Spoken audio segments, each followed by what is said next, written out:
I'm not really sure we should actually do this, but if you reckon we should do this, so and Mr.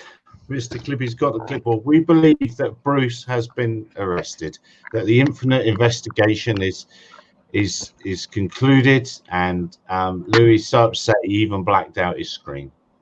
Yeah, the problem is we are all sorry for Bruce, so I even brought some cigarettes to send him back to New Zealand.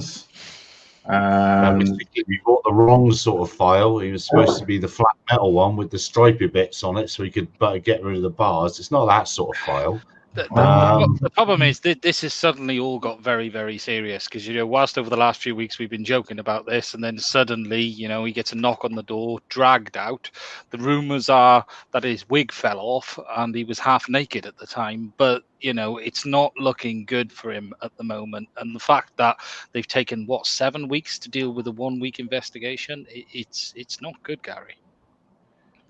Well, yeah, I suppose. They must have a very, very good. They must have a very, very good case against him. I mean, you say 7 week investigation. Is it actually a 30-year investigation of cruise missile technology? Well, This is a man who's been known to be on TV. He's been on. He's created what you could class as weapons and things like that. And it's at the stage of perhaps the government have finally had enough of him. And of course, he's mentioning electronics projects again, which probably didn't help. Oh my God! All those electronics and. Hang on a minute. Hang on. He's live. Oh my God! He's free. What? Look, they've supplied him with a fancy microphone in the cell. We may have gone live. It's just for show. we went live early, Bruce, to tell everyone the news that you'd been arrested. No, it's a lie. I'm on bail. You're on bail. You're on very, very quiet. That's what you're on. That new shiny microphone is not very good. What? Yeah, that new microphone is very low on volume. Hang on. I've got it. Ooh. No, that's my ordinary mic. Why is it so low? I don't know. Hang on. Because you're there by yourself? It sounds almost normal. Is that any different? No, it is low. No. It's low for everybody, this audio, man. Is that how jail cells look like in That's better. That's better. Is it better? Is it better? Yeah. Damn, much worse. Yeah. Oh well. Actually, Southern Hemisphere, it probably works better this way, does it? Absolutely. Well, we thought we'd go early, and well, it was Louis' idea. It was Louis. Hello, James. James. We can have 10 of us. I was actually gonna contact him. Let's get him in. I'm gonna put it in. I'm gonna send you the link, James, because you were talking about some government stuff that nobody had heard about, and so we'll talk about that. That's normal for James, isn't it? He talks about stuff no one's heard about. That's James's MO. It is.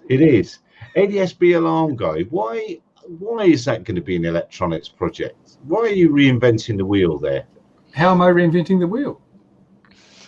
There's all sorts of ADSB alarms that are available. Something you can put on your pocket that will alert you when a plane comes within a specified distance or altitude. Won't that be confused with you're happy to see someone if it starts shaking all over? Oh yeah, well there is the panty pouch version that you can use for that with the haptic feedback. Well, no, I mean, it was nothing that you can't already do with a Raspberry Pi and screen and... Yeah, but people want to be able to get one step-by-step instructions to put it together for themselves.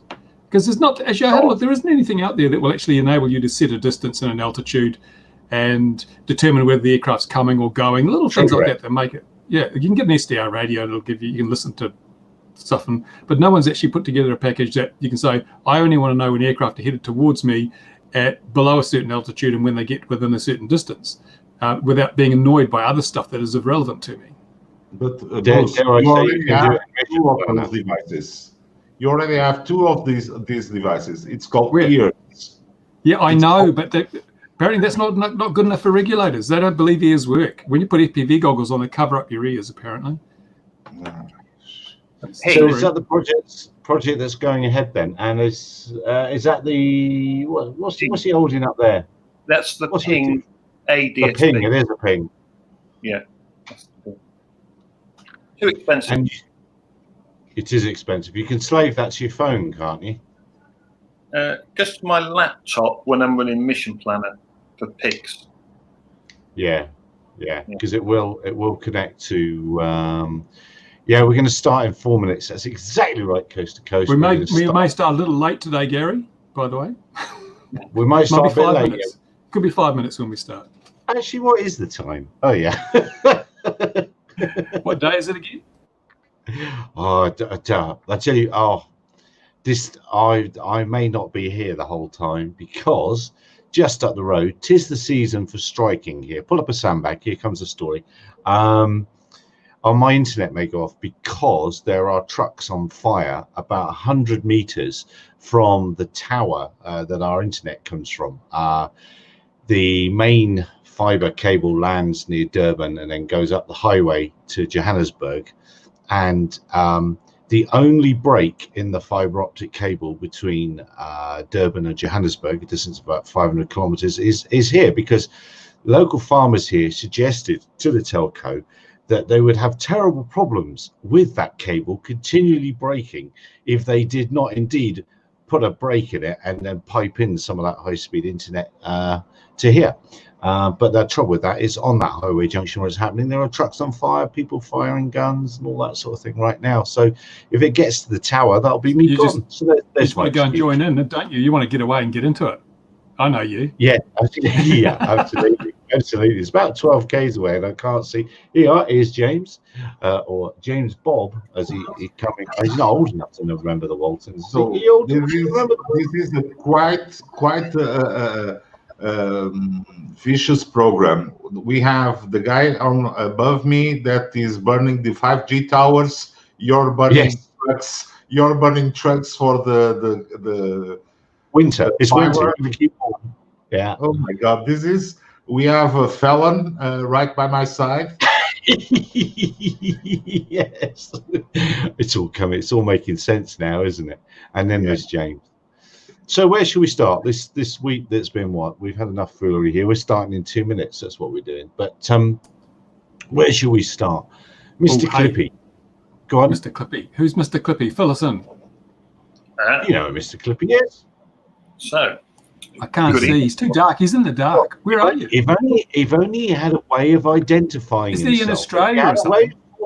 If he had a way of formally identifying himself, then we'd be okay. Mr. Clippy, is there a way of formally identifying you and your qualifications? Tell us what that is, mate. It's Mr. Flyer ID. ID Flyer. Yeah. This is the new A2 card that's coming from the RAEs. So when you pass your A2, this is the card. Is that actually an official card? Yes. That is the official A2 card. So is that do we have a different card from every RAE, or is that the same? Is that standardized across the industry? It's the standard card. The only thing I've got my finger over is our actual logo. But the card is the same. Only my fingers over our RAE. And there's a GBC one as well, the same sort of layout. But this is it. This is what it is. It's 5 years valid, but we put your Flyer ID on it, so it's valid for 3 years. I tell you what, James, tenner. I'm going to be knocking them out a tenner a piece. The only problem is it'll only be valid in about 2024. So, yeah, what is? It does say on the back. Where are we at with that? So it does say on the back what you can actually do as well. I don't see my moped options on there. There's usually I got a section where it says I can drive a moped. Yeah, we're over 25. We can tow a trailer as well, can't we?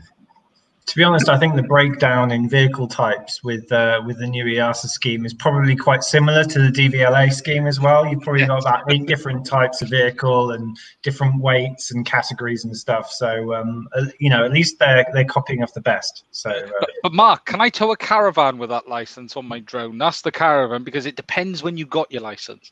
Let me just read the back of it and have a look. Can you tow a caravan? No. So caravan weighs too much. I'm sorry. Yes. Well, it does rather speak to the fact that if they'd made it the driving license your ID or something to do with the DVLA, they have all your details. They protect all your details. They have done for I don't know how many years they've done that sort of thing. Why did they have to create another database, etc., etc.? Or am I barking up the wrong tree with that thinking? They wanted to spend 2.2 or more million pounds on a system. I'd forgotten that that's what this is. This is what that 2.2 million pounds was for. Of course. Yeah.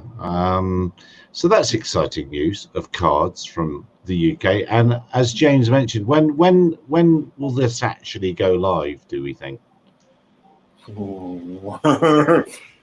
31st. they're saying currently 31st of December or 31st/1st of January. But there is also another date that kind of coincides quite relevantly with that date. So I'm hesitant to really sort of place any bets at this stage as to really what's gonna happen. But it's if you've got a crystal ball, then I think you'll be a very rich man. I really haven't got a clue at this stage. But you'll walk funny. Exactly. Yeah. I was speaking to someone at the CAA the other day about, there's a slight concern that, we're selling these courses. Where's the liability going to lie if it all goes because of that other date that James has mentioned? So if it all goes there, and then decide to scrap the A2 or something or delay it even further, where's liability going to lie with us selling the courses that they've said that's going to happen? So I've spoken to the guy, I'm probably not allowed to name names, so the guy who's in charge of EASA regulations within the CAA, and this is already implemented. So A2 has been implemented. It is going to come into force. The part that we're not sure about yet is what's going to come on top of that. So it may just be we follow EASA as is, exactly as is written within EASA rules. It may be that the CAA decide to go and add some extra lines of regulation on top of that. What they're not going to do is to implement something that's of a lower standard, because then it's not going to be applicable in Europe. But what they might do is add things on top to make it more difficult, or add some extra restrictions, because then we'll be both compliant in UK and in Europe. So that's really where I think things are at. And I think there's still some discussions to be had around the training component, especially within the open category, as to whether you need, what kind of level of training you need. Do you need any practical training to operate that in that category commercially? And secondly, do you need to obtain permission? Do you need to actually send across your operations manual to the CAA? So I think there's quite a few things that are open for discussion, but I haven't got a crystal ball, I'm afraid. Yeah, I think there's going to be a GVC manual anyway, isn't there? I think that's kind of the given. But with the A2, they're not saying a manual at the minute, but you should have some sort of workflow if you're going to use it commercially. You're meant to have you've got to have procedures in place. You're meant to have like a risk assessment. You've got to have a worksheet to say you're doing this particular job. Not as in depth as a PFCO manual, but you've got to have something in place.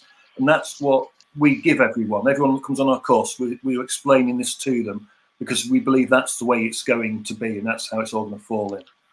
The big question on this now is the insurance companies, actually, isn't it? Because we've still heard very little from them, and they're the key here. The CAA have opened up the doors for, let's say almost anyone to be able to do commercial work. You can go and get a Mavic, you can go and get a very small aircraft and get as long as you fall in with the open category, whatever you fall into, you're good. What we haven't seen yet is what stipulation the insurance companies are going to layer on top of this, because they're really the key holder here. Because at the end of the day, they're the ones that are going to accept the liability of anyone doing a job for paid work, and that changes how you can be sued and everything in the UK with legislation as well. So it's going to be interesting to see what the insurance companies do, because on one hand, there's a huge opportunity for them to win more money than they ever have. But on the other hand, there's a huge opportunity for there to be more liability for silly accidents. And I'm not talking massive, I'm not talking aircraft taking aircraft out. I'm talking drone hitting cable, drone hitting shop frontage window, the standard kind of stuff that everyday business owners, I spent my life working at Bladders for a long time, and I've thrown a satellite dish through the back window of a car before by accident when it came out of my hand in the wind. So accidents happen when you're doing this stuff daily. So it's going to be interesting to see what the insurance companies do. I have spoken to one of the main ones, actually. Yeah. I think they're all going to provide for the A2. I don't, because if one breaks away, they're all going to chase the money, if you like, I think. And that's how insurance companies are. If one goes, the rest are going to follow, kind of thing. So, from what I can tell, they would have liked a flight test in with it. From feedback I've got, they would have liked to have the flight test in the A2, but it's not required. So, yeah, I think there's going to be a can of worms somewhere in there, but I would say insurance isn't necessarily going to be a big problem, to be honest, although people will not like paying what you're going to have to pay for it. Because, you have FPV UK or BMFA, which isn't valid, and about £40, that's quite cheap compared to what it is when you go and fly commercially. Yeah, and part of the whole thing of this rule change has been people saying, I can fly commercially. Technically, you can fly, but there's a difference between flying commercially and being legal as well. And the insurance aspect is going to be the big interesting part of this one, because I wouldn't, set in, say, the COFC as a lower barrier wouldn't necessarily be a bad thing, because at that point they've got a level of certain guaranteed competency from someone who is taking money from someone, but we don't know. I think the interesting thing when you look at like regulation versus insurance is you've kind of got two sides of the same coin. The regulation is kind of like the private, the regulation is like the public sort of side of risk control, and the insurance is the private side of risk control. And actually what you're finding, I think, at the moment, especially with the insurance companies, I've heard many insurance companies say that actually there's not many claims. There's not that many people making claims within the insurance industry. So it makes you wonder whether the risk is as high as we consider it to be. If that's the case, then actually there is a little bit of leeway. There's some movement that can happen from the regulator side to say, okay, well, actually, we can maybe expand this out a little bit. We can take a little bit more risk. The insurers are happy with this. They're not too worried about it at the moment. But I guess the problem comes is that the insurers only start worrying about it once it happens, and the regulators don't want it to happen in the first place. So it kind of has to happen slowly. But I think you will see a gradual relaxation of the rules, and we're seeing this with the open category. The open category is sort of moving us in that direction for sure. It's funny how all this could have been fixed if they'd done a risk assessment to start with, and you wouldn't have to go through this rigmarole of over-regulation. God. It's not just the flying risk though. When you operate a business, I've had businesses for over 10 years. The amount of claims I've had for silly things. It's damage to someone's lawn when someone turns around in a sharp area. When you're operating any business, you basically become a target in some ways, and the insurance companies are not only taking on the risk of the flight, which I think we all agree actually is very low, but they're also taking on the risk of you driving into a cul-de-sac and one person not liking what you're doing, and then there being a claim against you for that. And when you're a business owner, you become very aware of everything around you. You literally can clip a curb with your vehicle on the way out of a cul-de-sac, and you've got a bill heading for you for a new driveway, because that's the world we live in now. So that's the other aspect the insurance companies are probably going to get bitten on. I don't think it's the flight. I think, as Bruce said, I think the reality is the danger with the flight is very low. The probably biggest danger is inexperienced pilots hitting a power cable or catching the chimney. Wouldn't you have two sorts of insurance though? Wouldn't you have one for your driving around general business insurance, and one for the action of flight? And well, they're providing you. They are generally providing you full public liability for all your operations. Right. Yeah. So unless you end up in a position where you separate them out, because really there's nothing in the UK to say when you start a business, there's nothing to say you have to be qualified to get public liability insurance. You can go online, you can buy 5 million or 1 million public liability. About 100 quid, 120 quid, you can get basic PL, and that'll cover you. But they do ask what you're doing, and that's where it will get interesting, and whether they're going to cover. I used to work a lot off roofs, and my public liability was extremely high because the risk of me falling off was deemed quite high, being me. But so it's going to be interesting to see, and that's what the insurance companies. The more people you have operating commercially, the higher the amount of general claims for silly stuff come in. You know. We've got to. I think you've also got to remember to frame this in the sort of, well, the people that are perhaps in this sort of light touch regulations that are operating commercially will probably more than likely be people that have a genuine use case for the things. It's not going to be people suddenly wanting to be Hollywood filmmakers or I don't know, some other thing. There will be surveyors or estate agents, some of the general use, and interest in keeping an aircraft working and making money out of it. I don't think there's going to be a rush or do you think, or am I wrong? Will there be a rush for people to operate commercially now then? I think a lot of my personal opinion is a lot of people will think there's a lot of money to be made, and we've seen that, and there are a number of NQEs, and I've called them out on Twitter. We've called them out on here before. The 6-figure in your 6-figure sum today.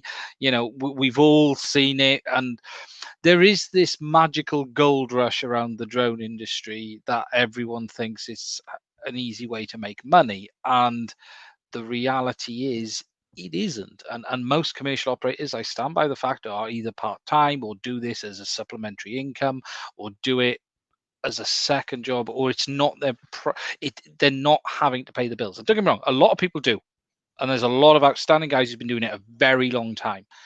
But the same stands in the US. If you look in the US with the 107 holders, there were thousands of people who just signed up because they were retired, because they wanted to make a little bit of money on that drone that they bought to take pretty pictures with.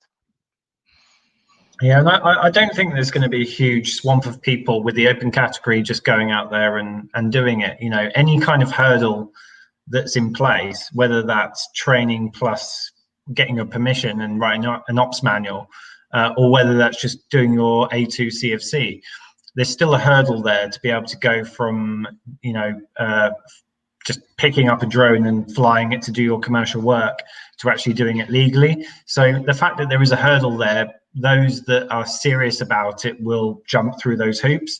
Those that won't. So I don't think it's going to make a huge difference. I think it will make it slightly easier for people, and we might see a small increase, but I don't think we're going to see anything significant. You know, it's going to be 10-20% increase at most. I don't see it. You know, I don't see the industry doubling sort of in the next 6 months or so.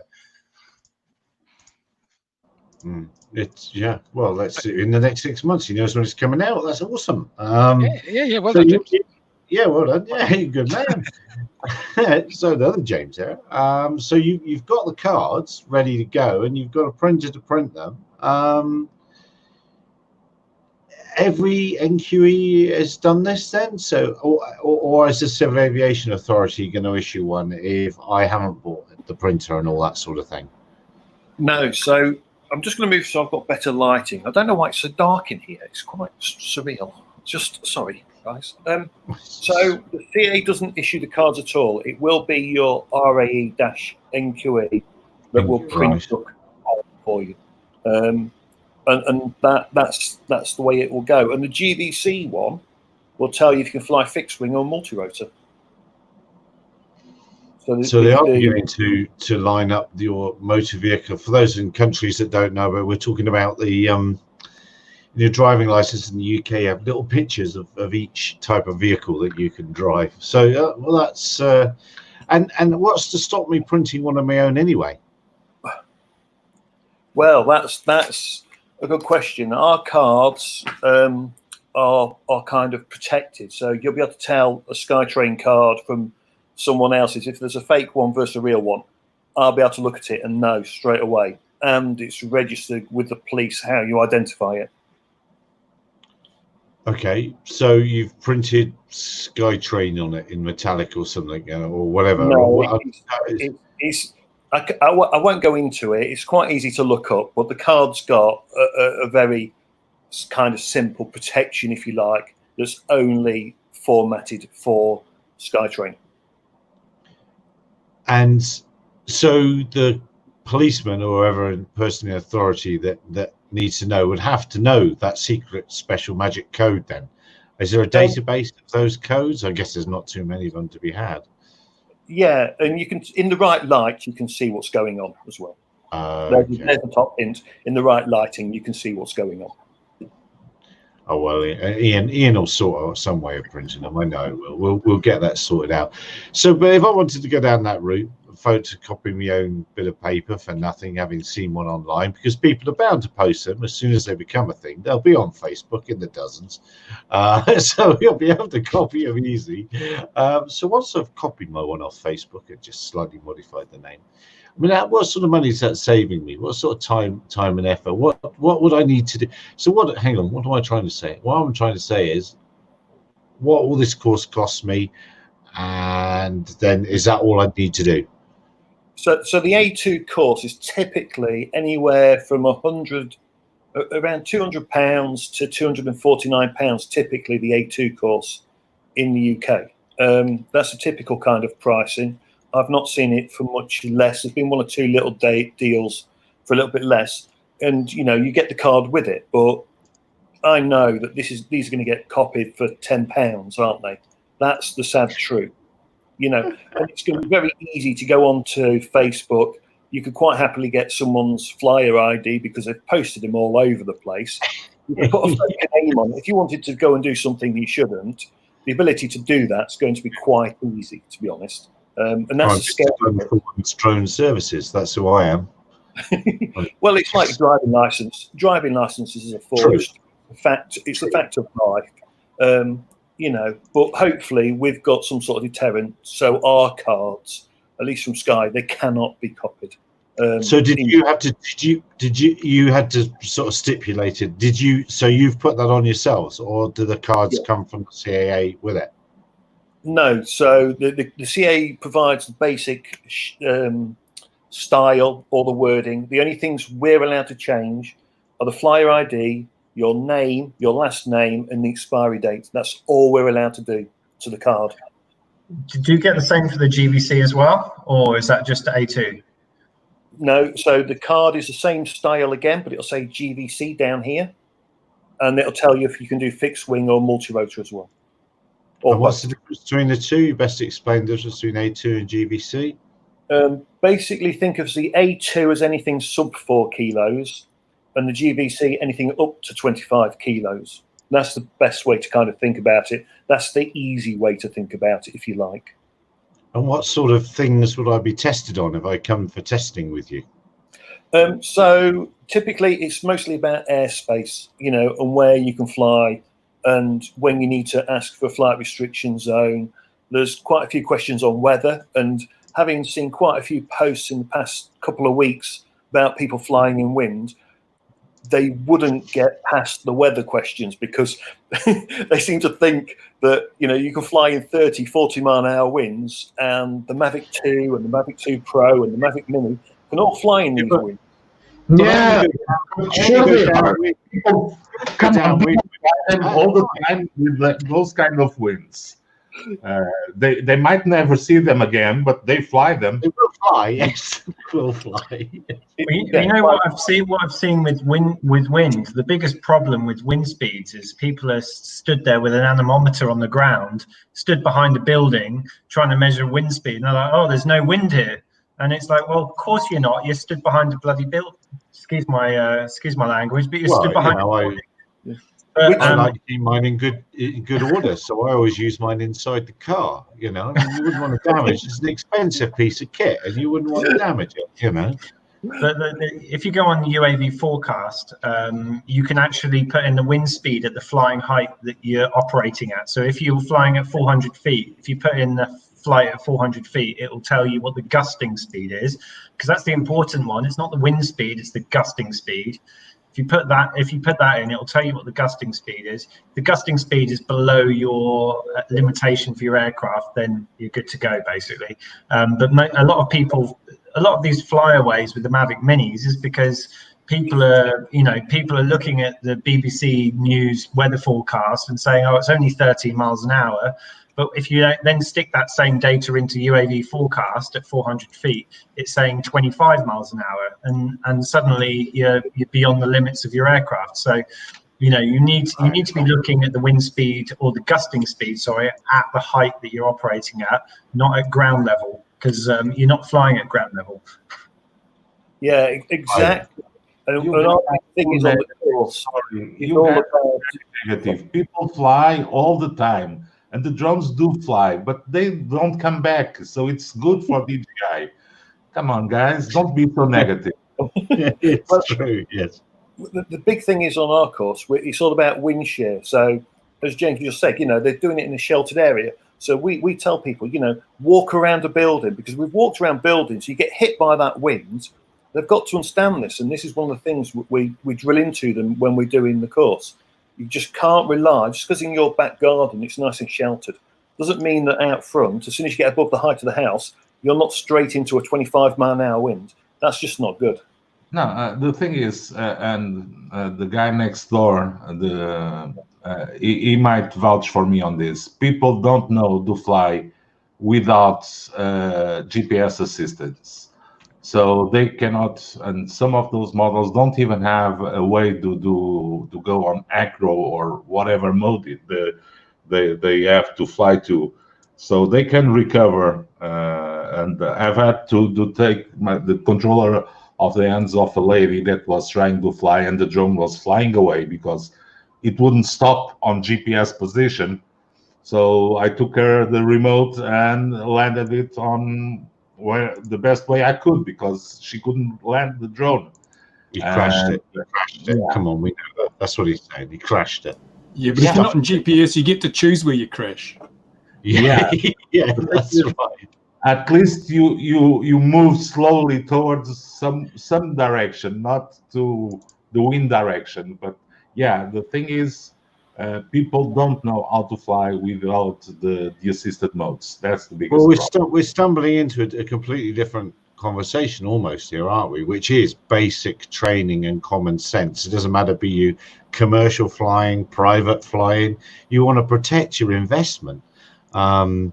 And I don't know, Bruce, they're talking about apps and things like that. Have they forgotten things like the backs of leaves start showing above 7 knots and rocks start moving at about 50 knots? You don't need an app and all this stuff. You just look at the trees, look around you. Come on, Gary. People are so embedded on that DJI app, because if it's not on the DJI app, it's not true. They don't care about UAV forecasts. They only care what the stupid DJI app tells them. Some of the drones, you get a warning that wind too high, please land. And they land, they turn on RTH, and the drone just happily flies away. Well, because they've flown downwind as well. I mean, it's common sense, isn't it? They'll do their entire mission downwind in a high speed, turn around, it'll never ever get back, will it?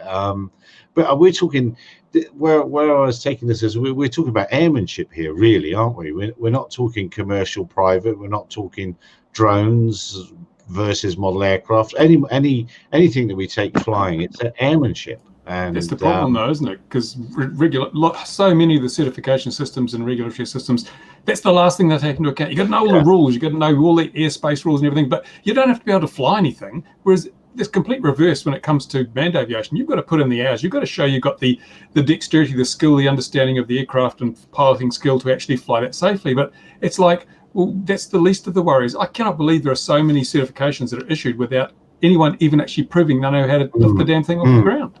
No, I can tell you for as much I dislike, for instance, the Spanish regulations to get the pilot certification. They have a mandatory practical examination, which they make you fly your vehicle in a clockwise, on a corkscrew flight without assistance. And come on, you guys know that flying a corkscrew up and down, it's not that easy, especially if you have to be nose front on the course. Yeah, but do they make you do dead stick landings? I've never seen them make you do dead stick landings. That's very important in full scale. No.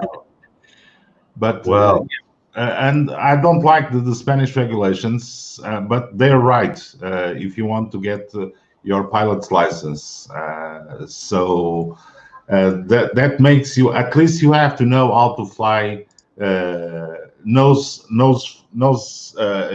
in front of you. Yeah. Well, and if you're employing somebody, if they come along, for me, somebody with New Zealand model aircraft wings or BMFA wings or whatever, AMA ticket for this, that, or the other, you immediately know that they've carried the bin bag of shame a couple of times, perhaps. I don't think the AMA has a thing like that, do they? The AMA is one of the few. No, I don't think they have a wings or any certification thing. Basically, I was surprised when I learned that. But most other countries have some kind of tiered competency thing, but not for the AMA.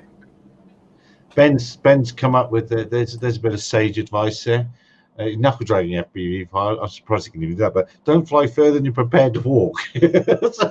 Yes, that's a good rule. No, I like the second part. Higher than you're prepared to climb. That's the tricky part. That's the tricky part. I usually say higher than you're prepared to fall because I don't climb that well. Yeah, but it's interesting that this comes up. And Simon's saying UK. Well, I'll just put the comment up. Was much better tests for CR3 and QE. Yeah, there seems to be a little bit of a, and if I suppose if the industry, well, I don't know, Mr. Clippy, you're the man giving out training courses. What's your thoughts? We're procrastinating.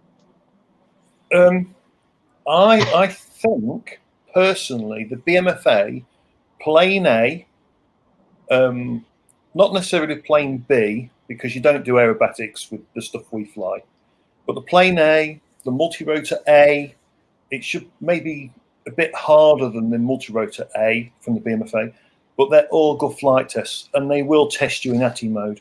And with the model plane BMFA A, you have to fly manually, But the problem is today, you can go and buy an EB or a Wingtra, you draw where you want it to fly, you program it all up, you tell it to go and do it. You don't get that controller with all the aircraft. I have an EB sat in the room. It's got no controller, so it's an interesting one. But the BMFA stuff does teach you safety, and it does drill that in more than I think some of the training courses. The thing is, like with training, like the way I've kind of seen it, and I've seen it this way for a couple of years, is you've got that kind of minimum level of competency that you need, and that's the sort of manual flying skills, the rules of the air, that kind of basic level that you need. But what you tend to find is the larger companies, the sort of multinationals and stuff, that's not enough for them. What they want to see is a more comprehensive, aircraft specific training. They want to see an environmental specific training. So if you're doing work on the railways, or you're doing bridge inspections, or you're doing oil rig inspections and things like this, that's where I think the training is currently missing. And there's a lot of companies out there who are sort of crying out for it, but I guess because the training is so varied at the moment, you know, there's so many different types of training you could do in different environments. It's actually hard to come up with a course that targets a specific industry because it's so varied. So it is a difficult one, but I think that's where the training environment is going to grow over the next sort of 3 to 4 years. What about simulators? What's your opinion on practicing with simulators? Funny enough, I'm going to make that one of the requirements of Vertiport Africa, that people have 10 hours simulated flying into this Vertiport, because this isn't something else. No one's talking about this. Everyone's expecting urban air mobility to be one button push, in goes the aircraft all by itself. They're forgetting that there's going to be an operator hiding behind it somewhere who must be well versed into the site it's going into. I mentioned the simulator because even DJI has a simulator, and you can get quite tricky situations with the DJI simulator. My only problem is with any simulator that I've ever flown, okay, and I've flown the model aircraft ones to DJI, and you can even download a free one from us. The worst thing are the absolute... can we? Where's the free one from you? Put it in the comments. Put it in the comments. I'll do that in a minute. Yeah, good. The absolute worst thing for me is there's no depth perception. Sure. You can't tell depth perception at all. Now, for learning nose in, don't get me wrong, it's not a bad... I reckon Lou's gone further away, I reckon. Anyway, no. But yeah, I mean, as James says, specific flying and specific skill sets, you know, there's the PFCO or the flight test and the GBC only gets you so far.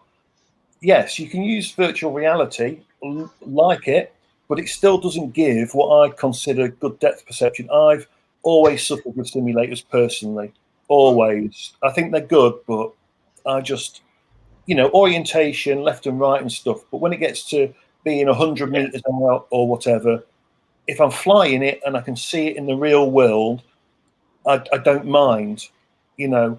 But I think James is right. The training on certain specific things like wind turbines. When you go and fly next to a wind turbine and you've got that drone at 300 to 400 feet up and even taller, because when the GVC comes in, you're going to be able to go up to 600 feet in the UK next to it. You'll be able to go all the way up. You know, you've got to know where it is. You've got to be able to remember which way it's facing, I always do. So when I'm 250 meters out, if I'm doing flight practice, I will actually turn the aircraft so it's flying sideways. So forwards is now the left or right side. I will try my best to get myself a little bit out of shape, if you like, and keep flying no matter what. Because if it's moving forward... Did you just say practice then? Did you just say you go out and practice and you keep your stick skills up? That's people what in this an irresponsible waste of energy that is. Exactly. You don't do that in this industry. No. What you do is you get your big contract and then you rock up having not flown for 6 months, and you go and smack it into the side of whatever you're filming. That is, if you've got spare time, just spend it reading the rules. Yeah. Yeah. But this is the interesting thing is that actually with the NQEs is that at the moment it's not actually training, it's a test.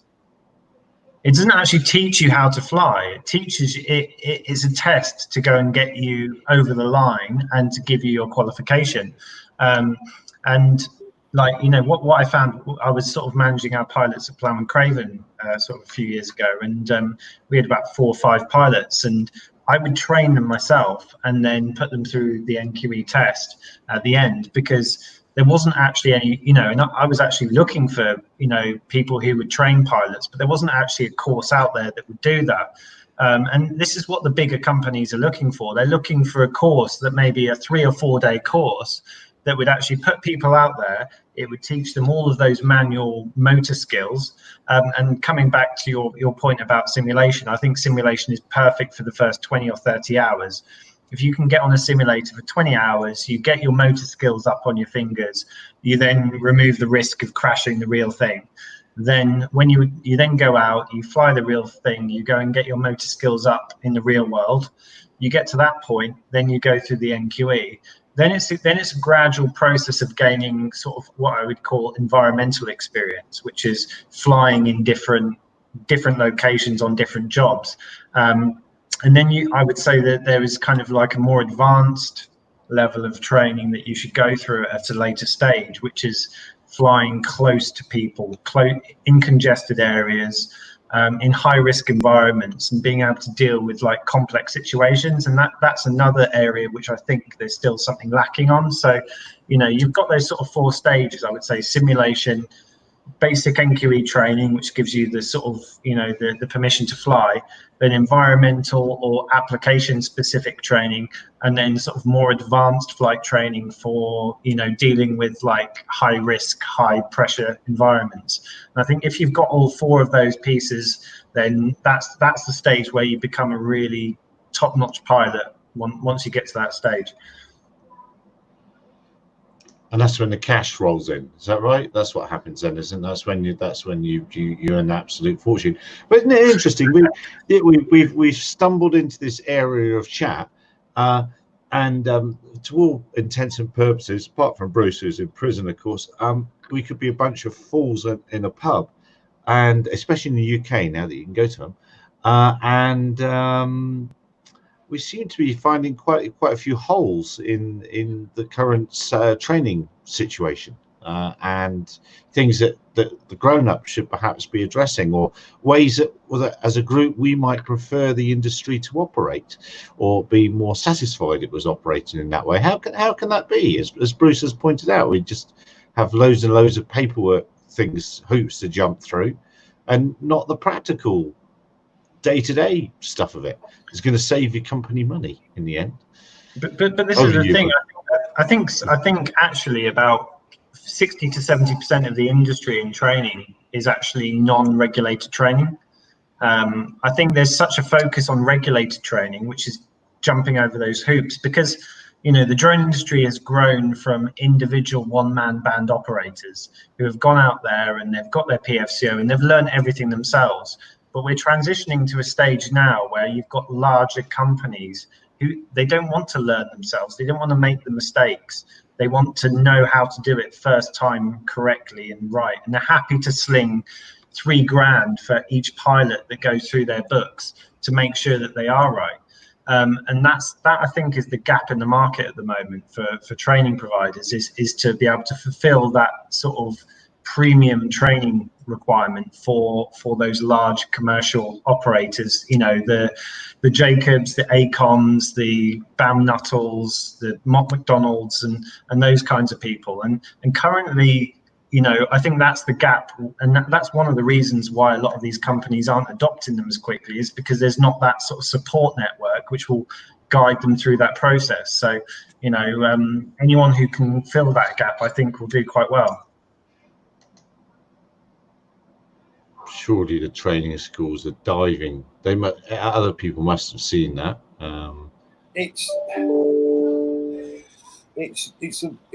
really interesting, because a lot of people, when they come to us, for example, they've already done their time. They already think or believe they can fly, so they'll come, pass their flight test, and I can give them pointers on what to practice or improve on, but to actually want to pay for 4 hours of my time to learn more and fly with me, people don't want to do that.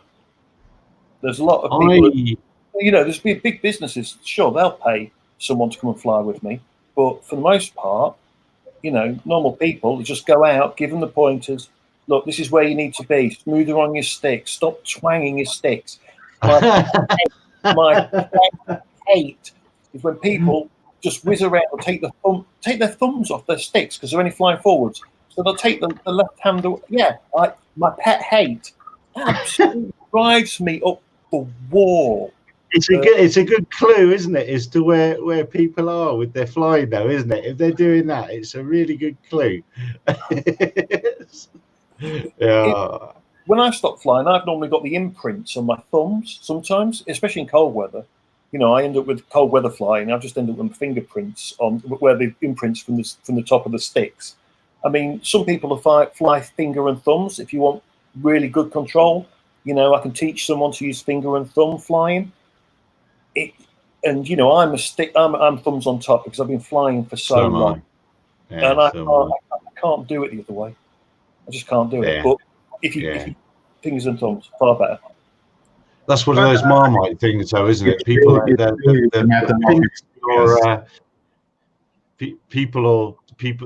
will argue all day about the benefits of pinching or the end of your thumbs, and it can get quite heated.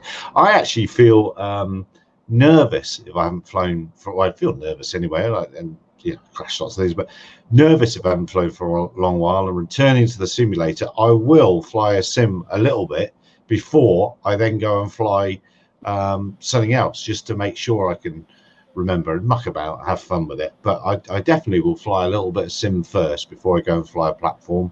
I've got to maiden a VTOL shortly, and I'll be putting quite a bit of sim time in and quite a bit of glider time and other time in before I do that flight, because there's a lot of money flying around. You've got to be current. I guess there's a question for you, Mr. Clippy. If you are just coming out of COVID lockdown and you haven't been doing any flying, if you went on a simulator and you did a couple of hours flying on a simulator, would that count as your flying requirement for the CAA or not? No, it wouldn't. Not at all. They will not accept simulators. I mean, I'm the same. I've not flown a manual fixed wing now for, I think, 8 months, but I've got a big 3D. I think UCAM 3D next door. I'm just going to take that down to my model flying club. I'm not going to fly in the simulator, and I'm just going to put her in the air, and I'll flip from that to the multi to back to that again, and my brain has to remember what I'm flying, because if I don't, I'm going to do it with a big bag of balsa-wood.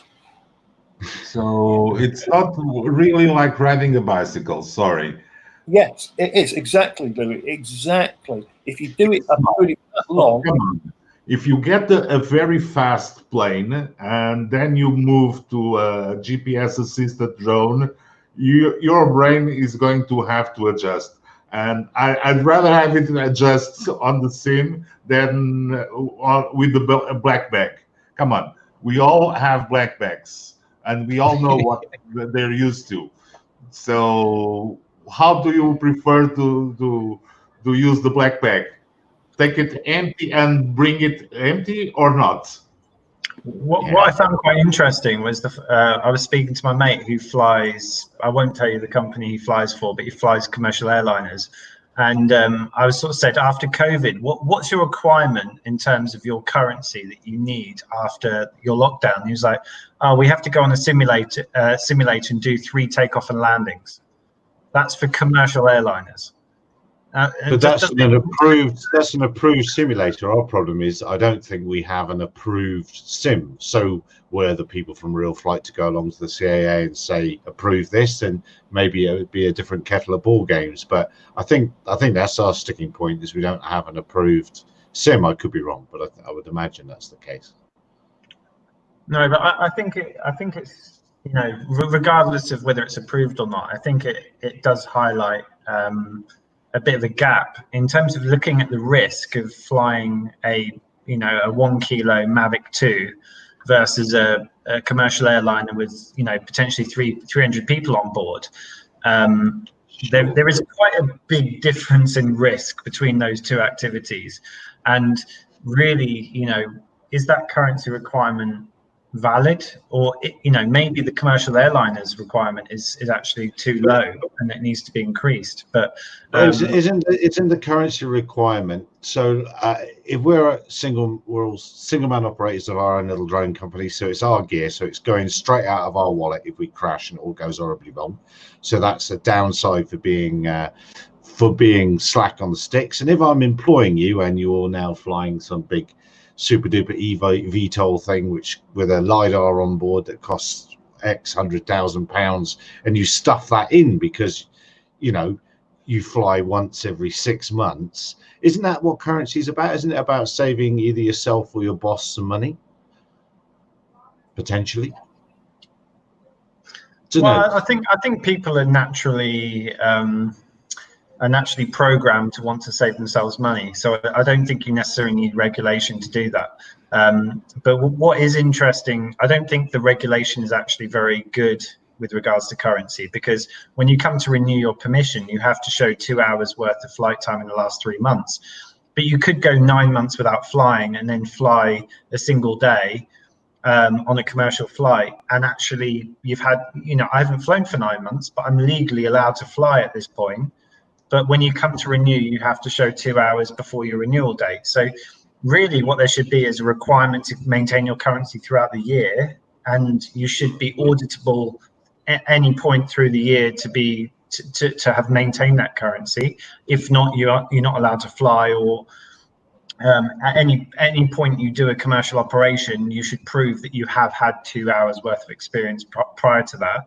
And it kind of comes down to the fact that actually when you renew, should you have to prove that you've maintained your currency for the previous 3 months? Because it doesn't matter, like if I renew my permission as a company, does it matter whether my pilots within the company have maintained their currency or not?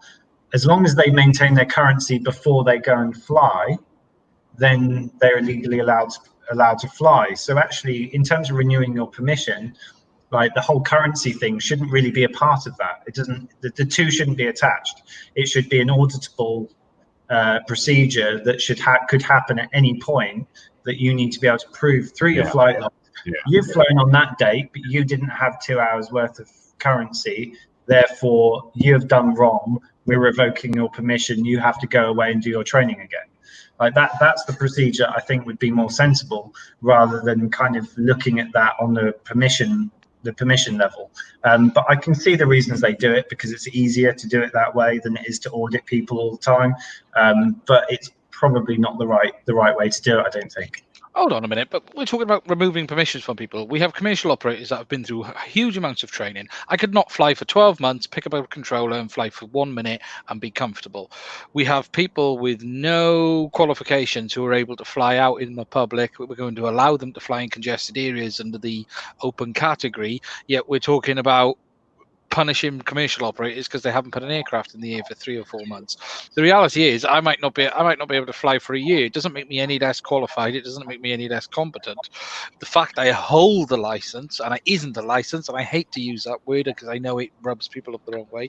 Okay, the permission is because I want to be competent, I want to be qualified, and even if I haven't flown, I'm not going to be a complete idiot when I do actually fly. So I think there has to be some realistic. A commercial operator could not fly for 3 years and still be far more aware of what is required of him than a person walking into a shop, spending $2,000 on a Phantom 4 and taking it up in the air. But then can't we just roll up in the ball of airmanship again, though? Aren't we talking about airmanship? I completely agree with that. And I think you probably misinterpreted what I was saying. And what I wasn't saying is if you don't maintain your currency, you have to redo your license. What I'm saying is if you don't maintain when you're audited by the CAA, if you have done a commercial flight and you didn't have 2 hours worth of currency at that point, then at that point you would be punished because you're clearly not adhering to the rules of maintaining currency before commercial operations, and therefore you need to obviously go through some extra training to make sure that you do remember that in the future. So what I'm not saying is if you lapse on currency that you have to redo your training. What I'm saying is if you go and do a commercial operation and break the rule of having 2 hours worth of currency, then you should go and do the training. This shouldn't really be about punishment. This should be about education and helping. If a commercial operator is doing something wrong, it shouldn't. I would hope the CAA don't instantly jump to fines and we're going to slap you around senseless. What it should be is, okay, this is where you're going wrong. You clearly want to be doing this right, and there should be an educational aspect of it. I've lived through a change in gas regulations from gas safe through to a Corgi through to gas safe. I saw the introduction of the Part P electrical system, and in all of these things, what you get is heavy amounts of legislation designed to punish the people who want to do it properly. And the reality is, the people who don't want to do it properly don't give a toss, don't give a shit, do it anyway, never get caught. So there is a habit of all of legislation. It's not related to the drone industry specifically, but by being legitimate, you're also opening yourself up to far more problems than actually not being legitimate as well. And then you've got Bruce. Yeah. You got Bruce, yes. There was a story a few years ago that someone submitted their flight logs, but they submitted their entire flight logs from, I believe, a Pixelhawk platform, because they gave them every detail. That's what they thought the CA wanted. It showed they had been going beyond the 500 meters that they're meant to fly, and the CA invited them in for a chat. They had a chat, and the CA said, "We'll see you again in 6 months. Don't do it again," kind of thing. So the CA is not out to be evil. Everyone thinks that the UK CAA are out to be the mean people to them. They're not. And, you know, they will educate people. They would only remove your PFCO, for example, if you did something that you knew was blatantly dangerous, or you were just being, completely reckless. Otherwise, probably just going to have a chat. And dangerous or non-compliant?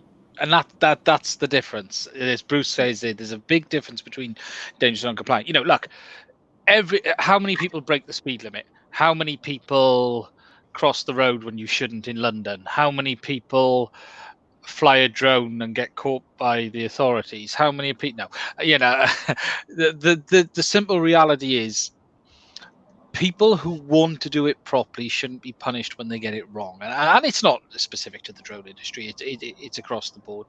You know, I've been inspected for the electrical qualifications for years, and you sit there and a guy comes in and, you know, gives you a bit of a hard time, and then he sits you down at the end and says, "Look, we're not here to give you a hard time. We're here to make sure that you're not going to kill anyone." And the fact that he's there says that you don't want to kill anyone in the first place. You know? Well, it's just mentioned we got a protest. We got a protest, and we haven't mentioned Amazon taking over from them yet. You should stand up for your rights, bending knee. I don't think so. I don't think so. I'm going to try and defend us. I think we just want sensible stuff that's based really on sensible, safe airmanship, and not just a whole flipping great big book that you've got to keep to for no reason. And anyone else want to respond to that? I'm bending the knee. I'm totally compliant. I'm just throw it at me. I don't care. Well, where you are, you've got to pick the soap up all the time. I believe. I get visitors on Sundays. They let me out on Saturdays for work experience. That's it.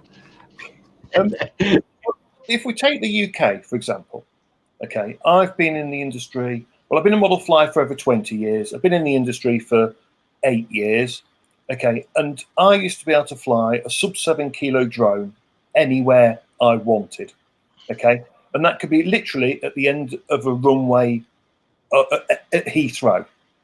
Okay, now they brought in the flight restriction zones, and they also made it so I could fly a 20 kilo drone in Class D airspace as long as it wasn't within the flight restriction zone. Everyone thinks the drone rules have changed massively.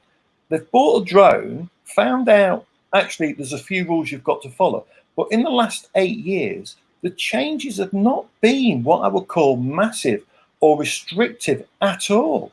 And some things have opened up and some things have been a bit of a pain.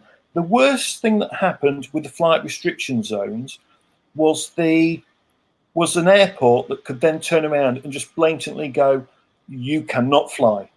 Yeah. That was the biggest complaint. Well, wasn't there one recently in the Shetlands? I think someone was trying to fly in the Shetlands and basically just gave them a blanket refusal, but I don't really know much about it. And in a lot of cases, I sort of did, so, you know, obviously I'm part of RPAS, and we asked for a lot of data from our members and I sort of did a bit of an analysis on that data to try and see when those when the permissions would actually be refused. And it was generally when people applied for permission within 3 days of actually wanting to fly. If they applied about a week ahead, in most situations they would get the permission. And it's only in a lot of cases, I think there is I don't think it's clear cut, but I think you can swing things in your advantage if you approach it in the right way. I kind of agree with you, James, but as you probably are aware, you get a job, right? So I might get 4 days notice or 3 days notice. That Manned Aviation, when they're flying through Class D airspace, they're not giving 5 days notice. It's on the day. Why can I not phone them on the day? It is, if I'm in a congested area as well, so we're in a town and the circuit that the airport's got is 800 feet to 1,000 feet above this congested area, and I want to fly at 400 feet below it and maybe a bit lower, that's a safer buffer than it is being out in the open in Class G airspace where manned aviation can be a lot lower and get military aircraft and everything else. They don't seem to apply, I'm going to say, common sense, which, I know they're all about safety and they have this big fear.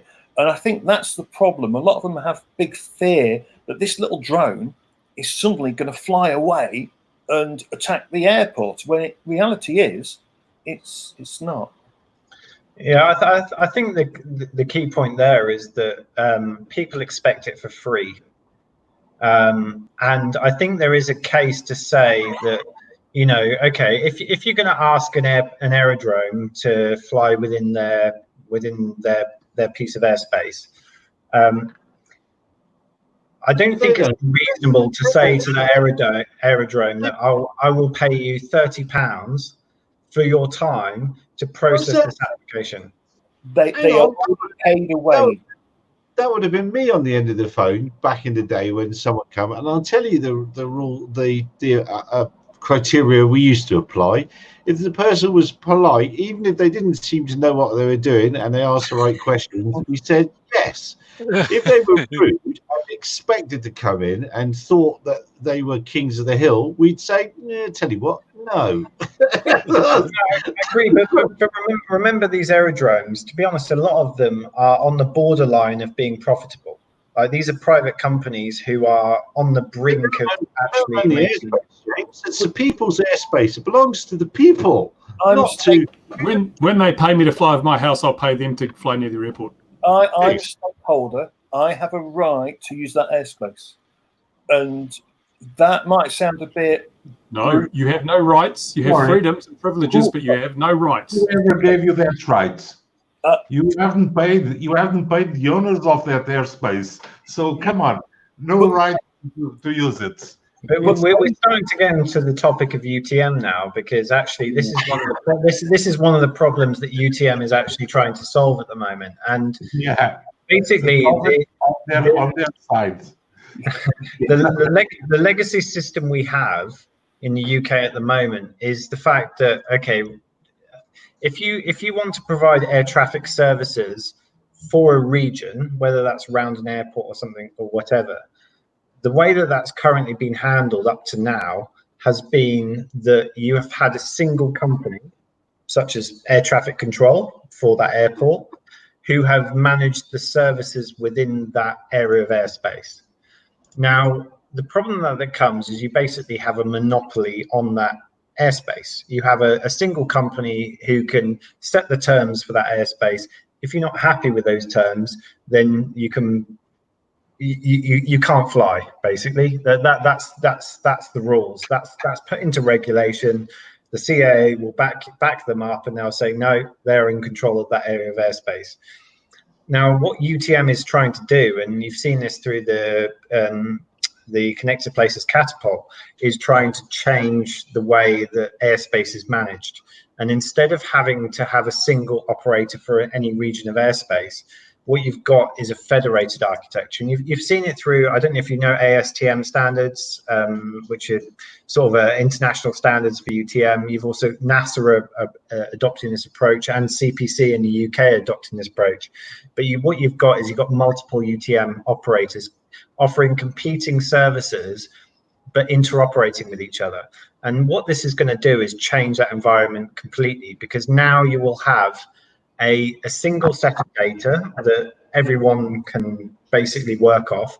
As long as your flight doesn't conflict with other people's flights, so your data doesn't conflict with their data, then you have a choice as to what UTM provider you can use to authorize that flight. Some will charge less, some will charge more, but there will be a cost, because at the end of the day, if you are requesting a service, there has to be someone has to pay for that somewhere.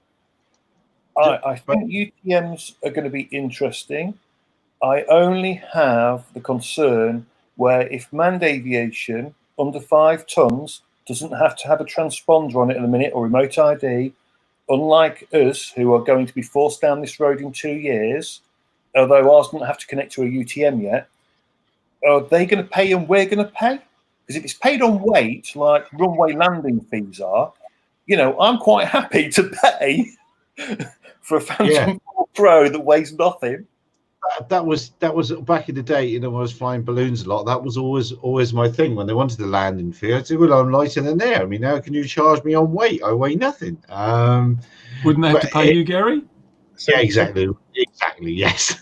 so 2 weeks ago, the Unmanned Electronic Conspicuity CA working group had its first meeting, and so I was invited into that. That was the first meeting for that.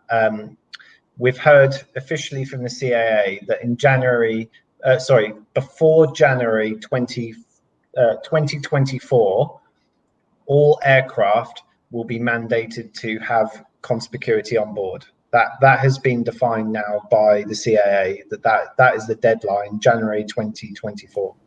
Does it include Class G airspace? Yeah, everything.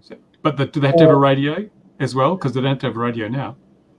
So that's what they're trying to define. But every single aircraft that is operating in the UK skies by January 2024 will have to be conspicuous somehow. They haven't defined how. Paragliders. Yeah. They've wanted paragliders. They've wanted all of that for ages. They've wanted that to be the case. And the UK is in a quite a lucky, as I've said before, a lucky space of nerdiness. And Bruce happens to have the ADSB alarm guy tag on it there, because the UK is full of enough train spotters that are interested in this sort of thing, that they've developed some fantastic systems that really are well ahead of what the very expensive Thales and Co. want you to buy. And so this is where it sort of comes into UTM as well, doesn't it? In that we've never been in a place where it's easier to track stuff in the sky for very little money and then transmit those positions back to wherever. Back in the day with the old radars, if you went behind a hill 50 miles away, that's you disappeared and gone. But now you could be flying in a quarry with access to 4G data from your ground control station, and I'll be able to make you surface on my screen. No, well, you know, there's not that many holes in the UK. Come on. I've actually written to the CA because I wanted to design a remote ID system, and I've asked them a few questions because it doesn't say it has to connect to a UTM, and they've quoted the YASA Part 6 and everything.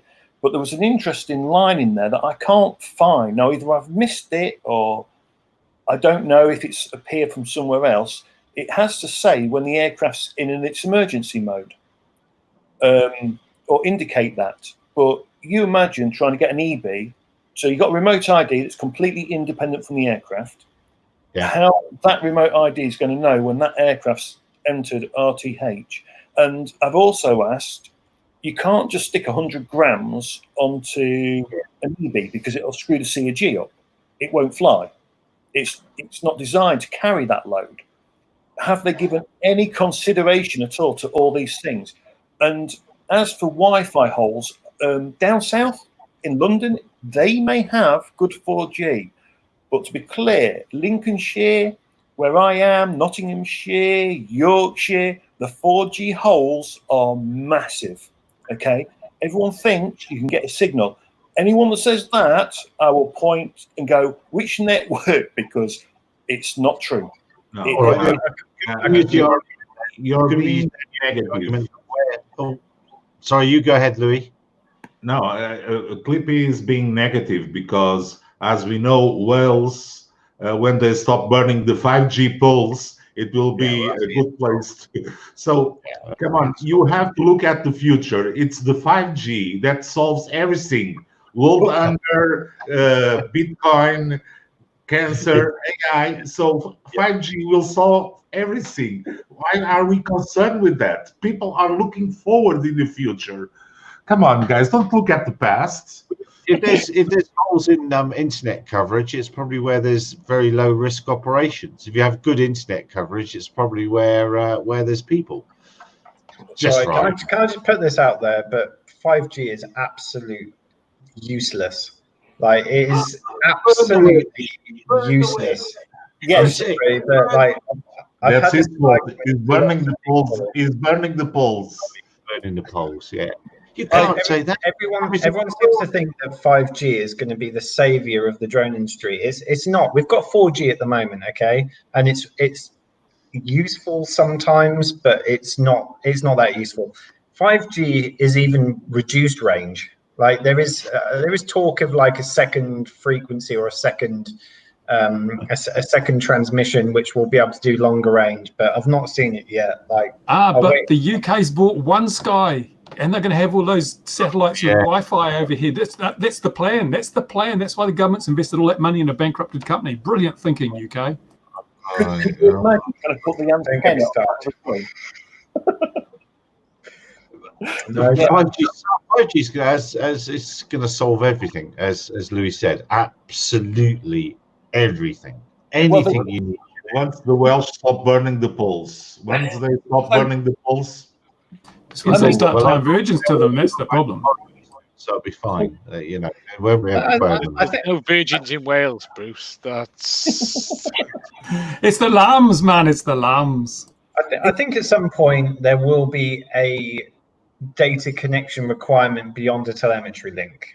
Now, I don't know what that looks like, whether that would be Wi-Fi, whether that would be 4G, 5G, 6G, satellite, whatever. There will be a requirement at some point to have a longer range telemetry link that isn't just sort of point to point and is more of a mesh type network. That makes sense. But I think just coming back to the point earlier around about the sort of remote ID, I think it's important as to distinguish the difference between remote ID and conspicurity, because remote ID is a security requirement about a police officer being able to go out there and say, okay, I can see a drone over there that's owned by, you know, Mr.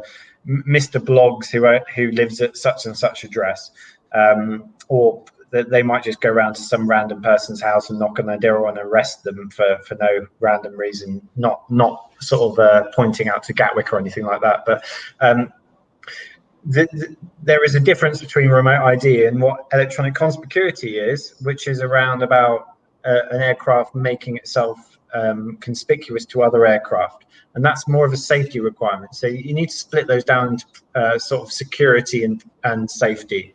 And there are two different systems there. There is an argument to be had that those two systems, there is some potential crossover between those, and one might be useful for the other and vice versa.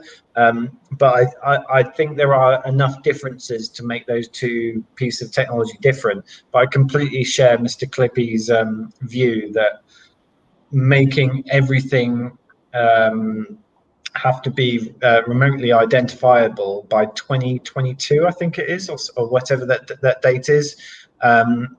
I can see. I've already raised it with the CIA through RPAS, and I've pointed out that is going to cause a lot of backlash from the industry, because there's going to be a lot of legacy aircraft that are out there that, one, don't have a green flashing light, and secondly, don't have remote ID, and so being able to retrofit that in some cases will work, but in other cases it won't. And you know, how is that going to affect the manufacturers? Because suddenly now you're saying, oh well, I can sell you this aircraft, but it's going to be useless in 6 months' time. And so it causes a lot of disruption, and I can see the CAA having to backtrack on that. So here's a question for you then, James, because you're in RPAS. Can you raise this point with the CAA as well? Right? They couldn't. So takeoff and landing, they had no say on that, correct? So the takeoff and landing area, they had to scrap that. Okay, I have a right to privacy as a pilot. Okay, I don't have anything that any other sport, any other hobby, nothing says where you're stood when you're doing it. Even, you know, clay pigeon shooting with a 12-ball shotgun, when I'm stood in the field and I'm shooting, nothing else says that I'm stood here in the field. I have that right to privacy. So why is it with remote ID that it has to reveal where the pilot stood? Can I ask you something? That is, you know, I know it might sound a daft thing, but it's under GDPR already. It's already covered. It's not their remit, if you like. So,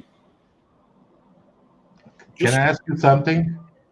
Yep. So GDPR is ours, Europeans. So if you guys want to have it, you get your own GDPR. Point one.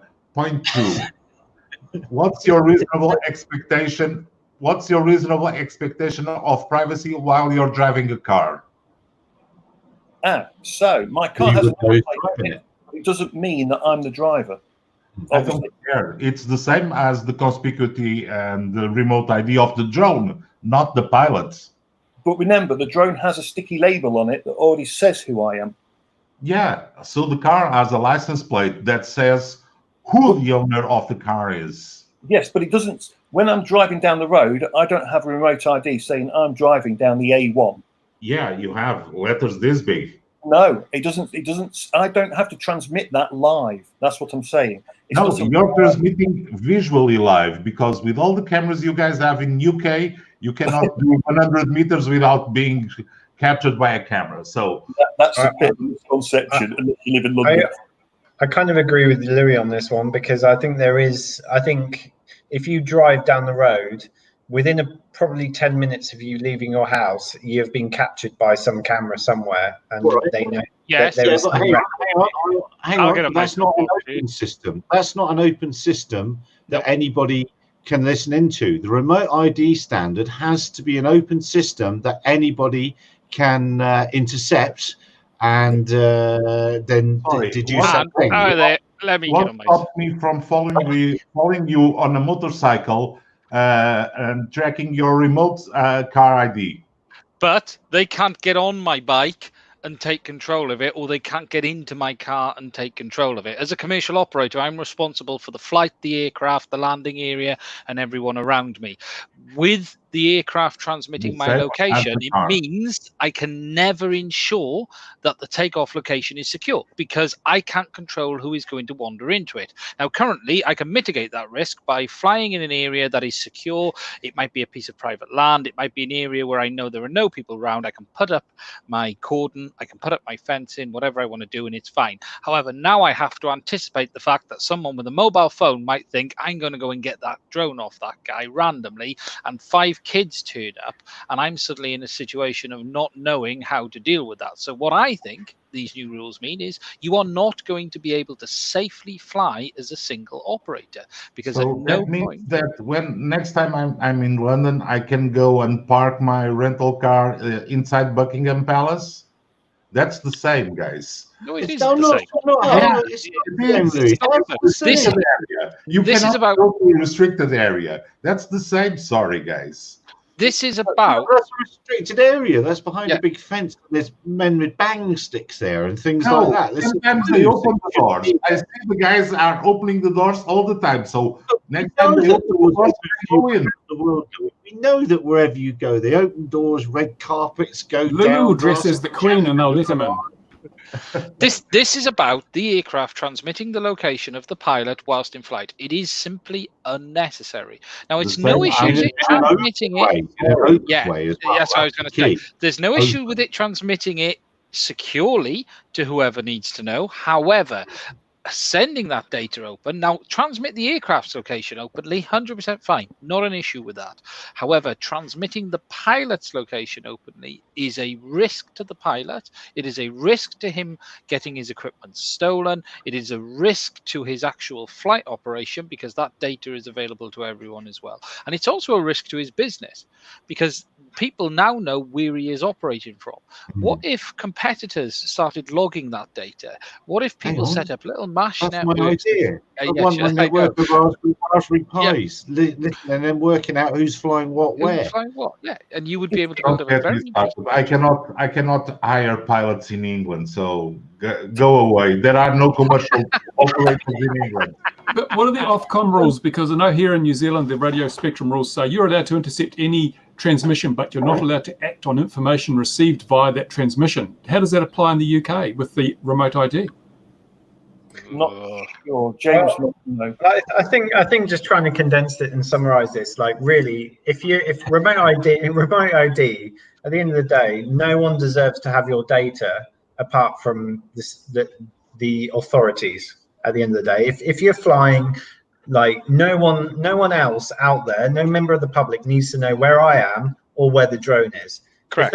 If they can see the drone in the sky, they know where the drone is, so they don't need that data. The only data they need is some kind of code which says, okay, this drone was breaking the law. Here's a code, and they can hand that over to the authorities who can then investigate that. Apart from that, the authorities, yes, I think there is a need for them to have that access to that data, because if there was someone who had a grenade attached to a drone, for example, and was flying it towards a concert or something like that. And I know that's not a risk today, and it's a very low risk today, but what I think these regulations are trying to prepare for is sort of 5 to 10 years time, where people may start using drones for more malicious activities. Oh yeah, this whole pie in the sky thing. They'll get themselves licensed and sorted out before they conduct that. All these what ifs. I mean, all these what ifs. What if the sky falls? What if? No, let's deal with the realities rather than you could draw an endless list of what ifs and things and like all these rules for stuff that's never going to happen, or it has this chance of happening. You just do your risk analysis. You work out what the real risks are, and you deal with them. If we wanted to stop things happening because bad people might do things with things, then the US would have very different legislation on half of what they have their freedoms for. I won't say what they are, however, we all know what they are. You cannot legislate for someone doing something bad. Hamburgers, yeah, hamburgers. Well, you can stop them from owning nuclear weapons. I know that's taking things to the extreme. But talk about strapping nuclear weapons to bombs. What's YouTube done to this video now? Step away from the nuclear weapon. Gary, there's been a trend this week of YouTube channels getting banned, right? When it happens, right? That's why you're not allowed to own a shark in case you put a freaking laser on its head. Yeah. Yeah, well, yeah. I think the thing is, like, there has to be some kind of limit there, because if you said, okay, everyone is free to do whatever the hell they want, then you will let everyone own a nuclear weapon. There's no. We've had 5 years of drone. We've had 5 years of drone use with close to no real legislation. If we go back 4 years ago, ignore last year, there's been close to no real regulation, yet we've not had incidents.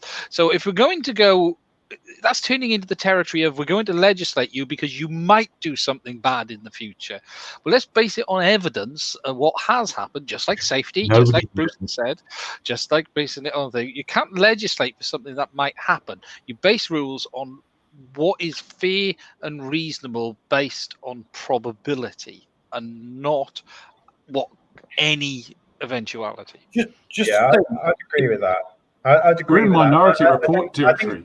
I think there has to be a line somewhere. I'm not saying that drones are over or before that line, but there has to be a line somewhere, because otherwise you legalize like people owning nukes. You're so far beyond the line, you can't even see the line. That's how far beyond the line you are, James. You can't even see the line. You need one of those new drones with a zoom. Where's the line? Where's the line? Where's the line? You can tell he's getting paid by the CAA these days, can't you? You can tell. The remote ID and not knowing where the pilot is. So I've got a few people who I know, and they're concerned because they go and look at gypsy sites, for example. If those gypsies can access the remote ID on the drone and can see where the pilot stood, that guy's going to get the biggest kick-in of his life. Yeah, and then you're going to have police forces. They're going to have to have the remote ID. All the criminals will know where their drones are because they'll just get their iPad out, see it, hotspot it. They'll know where the officers are stood. So is that the current plan then, that anyone can gain access to that data? Yes. It has to be an open standard. Okay, Accessible that's by a shocking. standard smart device, and that includes aircraft direction, heading, speed, home point location of the pilot, currently all the takeoff location. Now there's a bit of a workaround there if you want to play games a little bit, but yeah, and that has to be sent every 1 second. Yeah. Okay, that is a real problem. That I'll agree with that, and I'll make a note on the back of my hand. which never gets washed. James has written "problem" on the back of his hand. Is what he's written. Follow the money. Yeah. But no, and worse than that, and this is even worse than that, because the new CAA regulation, not the CAA, sorry, the new EASA regulations now mean every aircraft must have remote ID. Before this was only relevant to actually what was in the open category under C1, C2, C3. However, with the recent update, now every aircraft has to have remote ID because they've moved it from a requirement of hardware into the requirement of the pilot moving forward. So it's going to affect everything. Yeah, I think that there is an argument to be had that the authorities could have access to that data. Like we can debate that, but for the general member of the public to have access to that data, that there is absolutely no reason why they should. And so I completely support that. And there's no debate to be had there. That's Ian, clear and obvious. Well, can you tell us your cell phone, please? You what? Your cell phone, is it Android or Apple? I don't use Android. You can use an Android. No, I don't use Android. I use Apple. That means you don't mind sharing your location and personal info with a private company, and you don't share it with your government? Come on. No. But when I set up my chain of receivers around the UK to create a database of information about who's doing what commercial flights where, so that then I can go and grab the jobs, I shouldn't be able to do that. I can't tell what's on your phone, Louis, and I would never want to know what's on Bruce's phone. So yes, I agree to share my data with. Will this information be integrated into the Open Glider network? Will become part of Open Glider network, so we know where all the drones are all the time. Well, listen, how long before a website is set up where everyone gets a Raspberry Pi and then feeds this data into a nice little database, and every drone flight across the UK is tracked, and that data is available for everyone to see? You're ruining my business plan. Come on. You already have that air traffic site, so it's just a matter of changing that Raspberry Pi. Flight radar drone. Yeah, exactly. But then that's comes swinging back round to Shedland Nerd City that are making electronic conspicuity for aircraft. There are companies in America where it costs $100 million a tower to put up an official ADS-B tower, and they're pretty peeved that people can set up a network of Raspberry Pis and receivers that end up with better multilaterated results than their chain of expensive towers. They didn't see the Raspberry when they rolled out ADS-B I'm on my high horse in the 90s. They didn't see Raspberry Pis and SDRs coming, and they didn't realize it was going to be something the man in the street could set up and go and actually get a more accurate system. The UK is full of fantastic amount of train spotters that have really, I'm being very mean saying that, but they really have refined it and defined it, and the UK has a fantastic network of nerds. Never underestimate the power of the anorak. People don't know who's on board an aircraft. We might be able to see the aircraft, but it doesn't tell you who's on board. It doesn't say on every flight, you've gone here, you've gone here. And this is the risk with this, is if every aircraft's pilot's location and all of this data is transmitted openly, then there's a database available. And how valuable is that data? Imagine you're an insurance company and want to go, let's have a look where your pilot, what your pilot has been doing every single flight. Well, how did that meeting go? I'll tell you what. All right, how do aircraft do it? All right, they just sort of send their speed heading with ADS-B and position, GPS, right, okay. All right, so what we'll do is, so what else can we add on that aircraft don't do in this continuity way? Oh, yeah, the position of the bloke flying it as well. Yeah. How did that meeting even happen? How did they even... Well, but this is interesting because this is a very relevant area at the moment. And like literally there are discussions going on at this very moment about this kind of thing, and it's good to hear these kind of opinions because I can try and bring that into the conversation, because I think at the moment there is a kind of consensus that we do need to be able to have an airspace picture about what is going on at any point in time. The focus is mainly on the safety element, but what I think is being missed somewhat is the privacy element. And it is focused. I don't think it's nefarious. I don't think people are doing it because they're like, okay, we want to track all your data and we want to steal it all and work out what you're doing. But there is a kind of movement towards, okay, if we're going to I guess begin the age of BVLOS drone flights, drone deliveries, air taxis, and all this kind of stuff. The only way we're going to be able to do that is if we can see every aircraft that's out there. That's the only way you can do it. So to be able to do that, you also need to take into account privacy aspects so that you're only using it for safety, not for people who want to potentially manipulate and take advantage of that.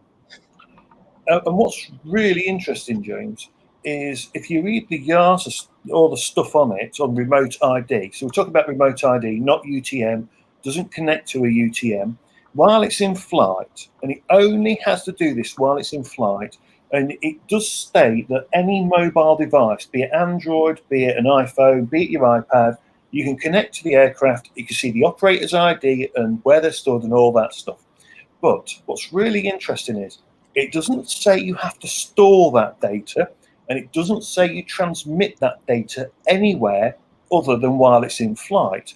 And it doesn't give any distance, which is actually quite good, because DJI is just going to flood all the Wi-Fi channels anyway. So you're going to put remote ID on it to a degree, and it's not going to transmit more than, 50 feet, because the DJI is just going to swamp it all anyway. It's only when you go for UTM integration and you're doing that side of it, it gets really interesting. But if you want to go and do a gypsy job and you're looking at a site and they can just get out their iPad and see where you're stood, you are in so much trouble.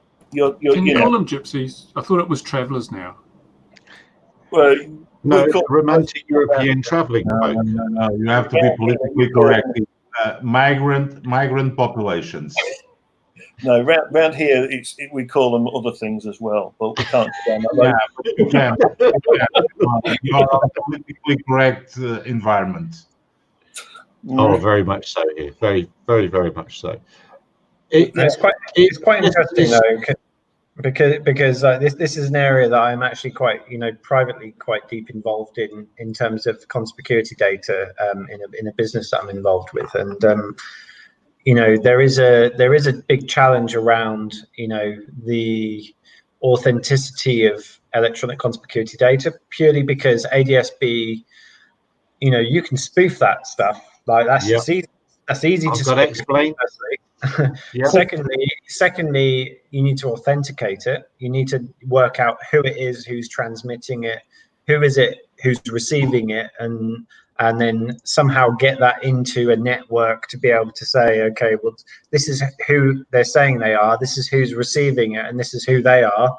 How can you trust that? That becomes quite a difficult difficult question. And so there is. We are at a point, aren't we? We're at a point where we've got a 1990s technology that is being held up in the year 2020 as the great. This is great. This is ADSB. Do this, everyone. You know, and it's Bruce is look. It's so old. Even Bruce has got it on his tag. It is the wrong technology for now. It's the wrong technology for UTMs. It's the wrong technology for lots and lots and lots of reasons, because it was made in the 1990s, back when your smartphones didn't even look like this.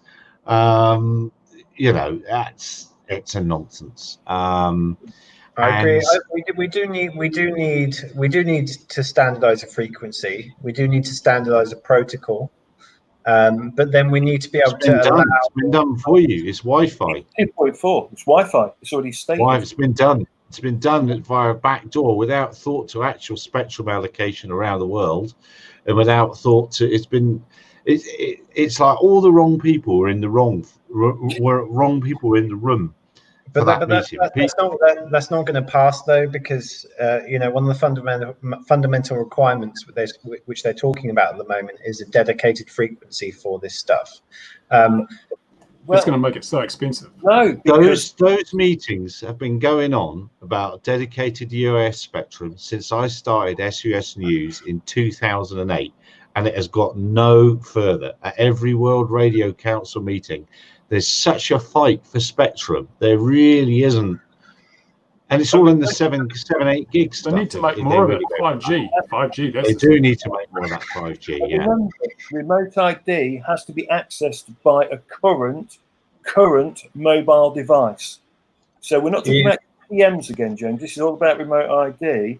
It's quite clear it has to be accessible by a current mobile device without any special equipment. So, yeah, I completely agree. Like remote ID 2.4 gig, yes, job done. You're talking about conspicuity. Okay. What I'm talking about is conspicuity. Okay. Conspicuity needs to be its own dedicated frequency, and they're talking about the 900 and something megahertz, which I think is around ADSB. What ADSB is, but is ADSB really going to solve our problems?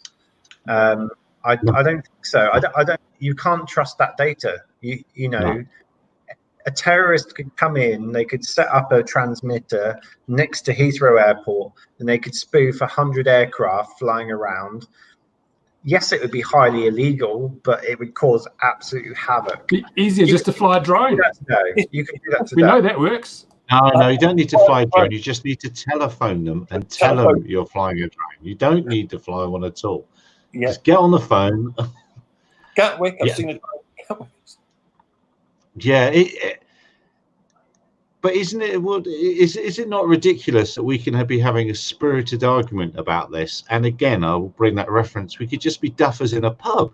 So we've had a duffers in a pub, a spirited argument or conversation about flight training and how safe we consider things to be, and now this group of duffers is saying, well, there's something wrong with this electronic conspicuity and ADSB. And we don't, but James is going to the meetings. So James is you're going to take the duffers from the pub view, James. And he's written the name of CAA on his hand. Yeah.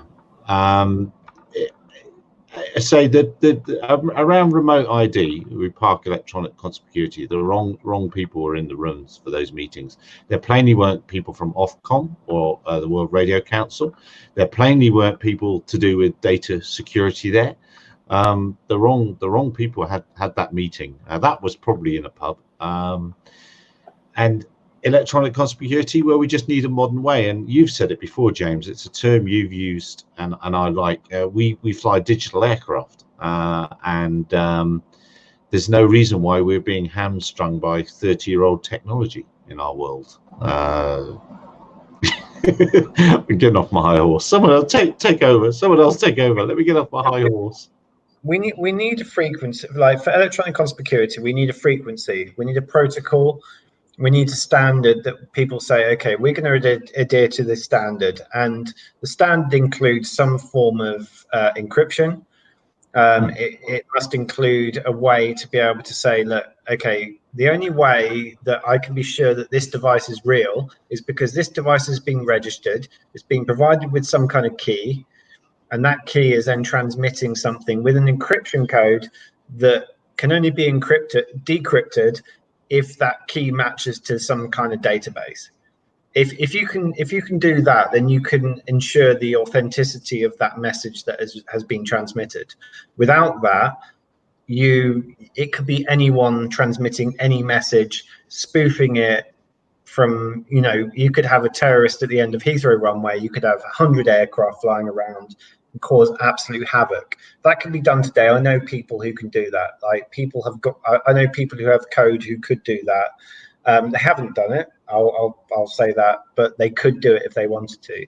It's not hard, you don't have to.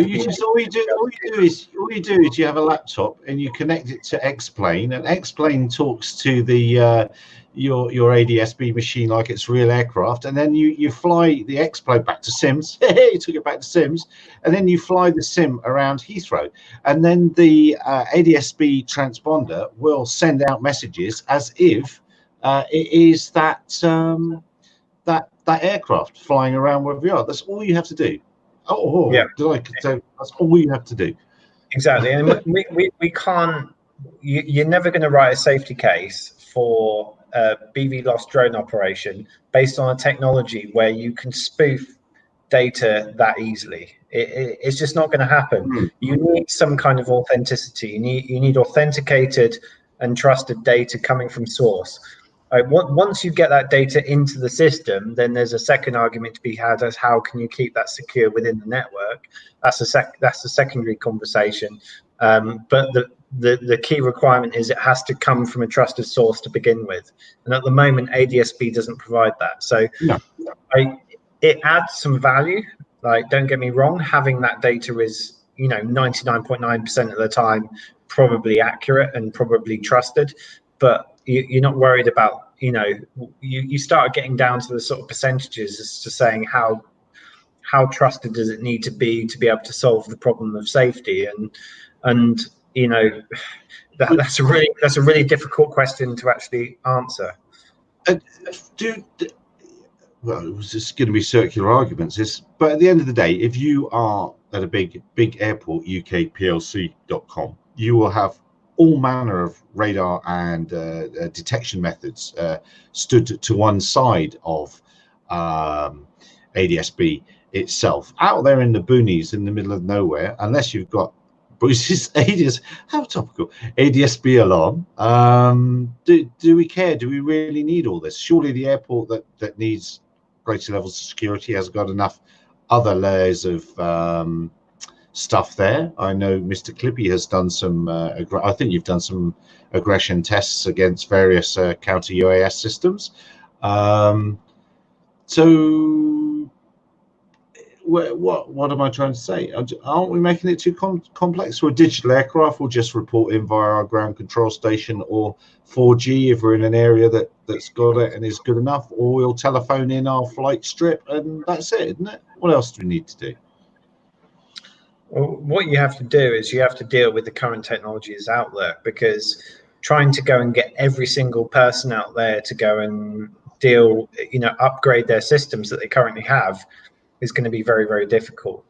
So what you need to be able to do is make that job as easy as possible for people, because otherwise it's going to be, you're making the job harder and harder for people to actually get to that stage of, okay, this is me, I can guarantee that this is me. That's a difficult stage to get to, and I personally don't have a solution for that, but there is a market there that needs a solution for that space. So I'm not aware of anything at the moment. You've got ADS-B, you've got PilotAware, you've got FLAN, you've got loads of other things out there as well, but currently nothing is providing that at the moment. So there is because Amazon will invent it, won't they? When they take over my 400 feet. Well, you start getting to the point as to how secure does the system need to be, and if you can account for 99% of stuff that's out there, and accept that there is occasionally going to be some person spoofing data, as long as you can come up with a solution that can overcome that spoofing, then maybe you've got a full system solution. But Yeah, it's really complicated. It's not an easy process to actually come up with a full solution to this. And there's a lot of really intelligent and clever minds out there. Altitude Angel are doing some fantastic work. Dave Walters and Richard Parker doing some fantastic work out there. And providing some great solutions. There's a lot of other operators out there at the moment. CPC recently put out a tender for open access UTM framework, which is now being decided. And I don't know whether I'm meant to say this, but I believe that Google Wing won the open access UTM core contract. So that's quite an interesting data point. But where things are going on with that is actually we don't have a centralized core anymore. And I think that was always the belief, that to share data within that UTM industry, we needed a centralized core to be able to do that.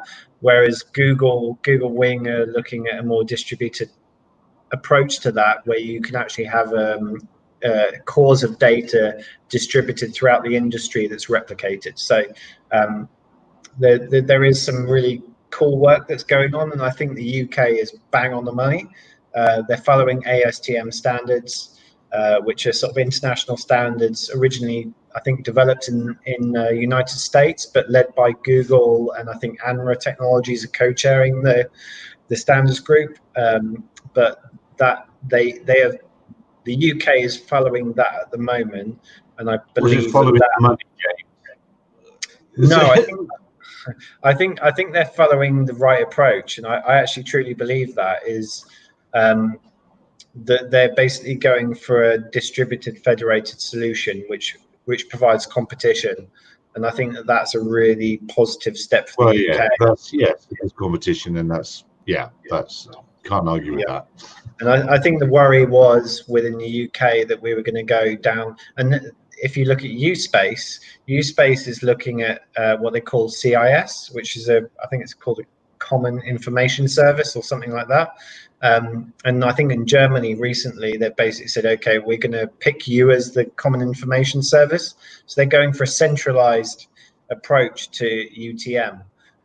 Whereas UK is adopting a more federated approach with multiple cores, distributed, and Google Wing are kind of leading that piece. I think we've picked the right route. I think we're going to do quite well out of this, and I think eventually Europe will probably follow the similar route. Eventually, once they've worked out their problems.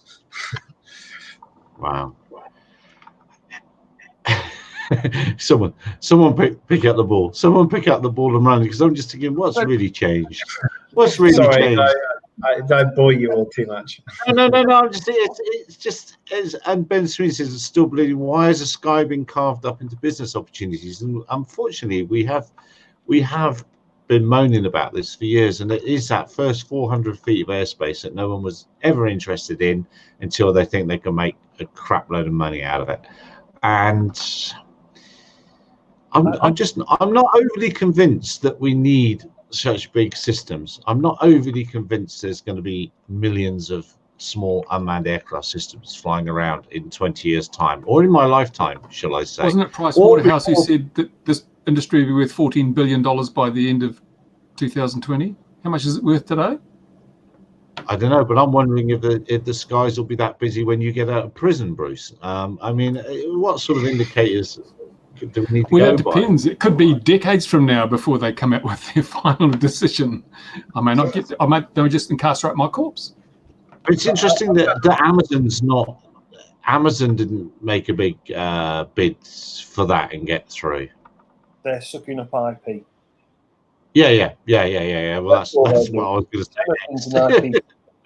So if you look at all of the sources that's out there, there is going to be explosive growth. I've got absolutely no hesitation on that. Over the next 10 years, we're going to see 10 times more air traffic than we've got currently today. Yeah, well, there's nothing today because of this CV19 thing. Well, so if you count Phantom that's flying, it will look like explosive growth. If we suddenly just have remote ID and then we count them in, and then if that comes, of course you can record this, and it's on YouTube anyway. But if you it's how you measure it, isn't it? If we measure every drone flight, and then if we're going to measure every drone flight as an aircraft movement, then yeah, it will go. Aircraft movements will go through the roof, pun intended. I think you're wrong, because at the moment, over 80% of all the RPAS operation is recreational. And even if the commercial sector grows by a factor of 10, it's still going to be less than there is now, because all the recreational users are going to be driven underground. Their flights won't count anymore. So we're just going to see it steadying. It's just going to be transition from recreational to commercial. And still, I don't believe drone delivery is going to be as big as everybody thinks it is. Oh, of course it is. It's the future of the entire industry, man. Pixar's real. I'm tired of waiting 2 months for some batteries to arrive from China. I want them delivered by drone. It depends on what time scale you're looking over. You know, if you're looking at a 15-year time scale, like, drone deliveries are going to be absolutely massive. Like, don't get me wrong, drone deliveries are going to be absolutely massive in 15 years' time. And you can laugh at me, but I promise you, and I'll bet you £1,000 right now on live. £1,000 today or in 15 years? That will be 10 cents. Come on. So James, come on, James, you can't even afford good clothes. Where are you going to get £1,000 from? So James, think of it like this then. So you've probably seen the Milton Keynes starships that trundle around, the little robots on the ground. Why would you have a flying object that can't carry that 10 kilo or 15 kilos? Why would you have something that flies and could fall out of the sky and hit you on the head instead of those little rovers trundling about a city? They make far more sense. Self-driving vans, self-driving cars, they will eliminate flying drones. You might have it for one or two small things, but for the majority, they're going to wipe out everything else. They are the growth market. That's where that's where reality is, I believe, anyway. The problem is actually the task of automating road vehicles is actually a lot harder than it is for automating air vehicles. And I know you don't see that in the current market, but there's a lot more things to avoid on the ground than there is in the air. And yes, you have some level of automation at the moment, but you still have to have a pilot behind the wheel. Removing that pilot behind the wheel is going to be an incredibly painful, long exercise. The obstacle that you have in automated cars is the same that you have in automated air vehicles. There are humans flying around or driving around. Once you remove all the humans flying manually or driving manually, then you can have automated whatever. But what infrastructure are you having to deal with road vehicles? Are you going to upgrade all of the roads to have lines in? Yes, infrastructure will be adapted to the technology. No, remove humans from the equation. Airspace is uniform, like, you know, space is space, whereas roads, wind and rain. Well, you know, if you start driving through a country road, you know, you don't have lines on the edge of the road. You don't have, you know, you could have a car coming the opposite way, and how are you going to park that? No, you can't, because they are all automated. You remove the humans from the equation. That's the same problem on the air and on the roads. As soon as you manage to remove the humans, and that's why we have this great CV19 taking care of that. It's a plot by 5G to take over the world. Yeah. But remember these because it's jealous because it's 14 numbers behind. I mean, these little buggies that drive around, James, they can use cyclepaths. You don't have to have full cars self-driving. These little rovers, they can use a cyclepath. They can use a footpath. All that infrastructure exists, and it's very easy to make it cross a road. All you do is put a little Wi-Fi communicator into every crossing. It knows, it goes to the crossing, it'll trigger it remotely, it'll drive across the road when the lights have stop the traffic.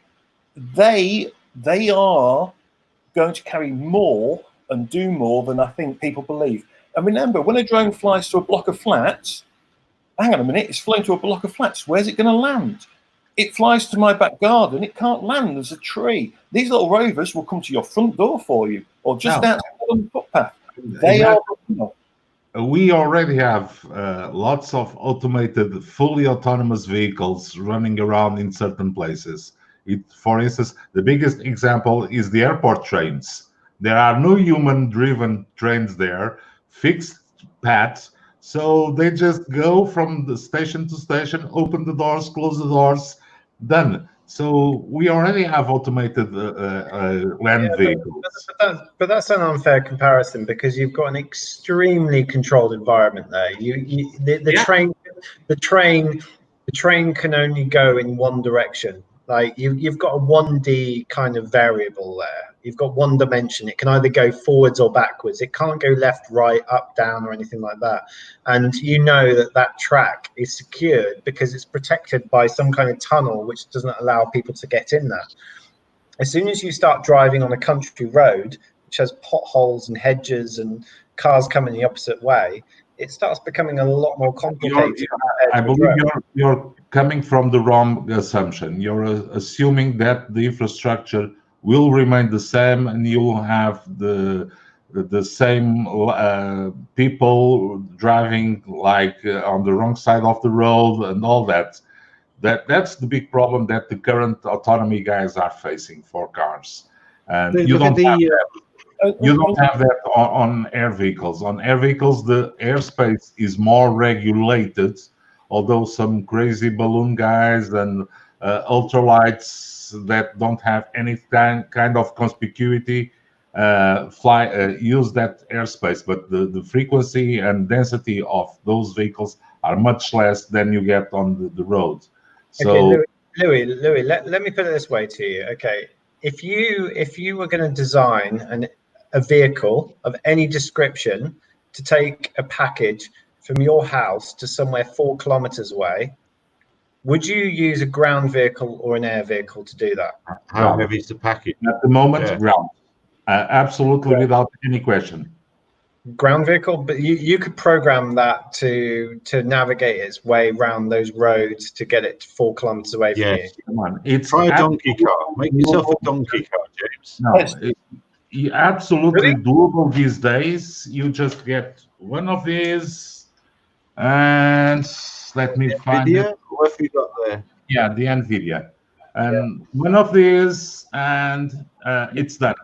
You can do it. Well, let's do a challenge then. Let's set this up. We'll do a challenge. Gary can pick the 2 points, point A to point B. I'll use a drone. You can use a ground vehicle, and let's see who wins. Because I would. Let's put a weight on the cargo. I will pick the weather. If you ignored the regulations, it would be far easier to get something from point A to point B using an air vehicle than it would be a ground vehicle. And yes, with the regulations, I agree with you. It's a lot harder. But if you ignore the regulations, actually, I think drones have.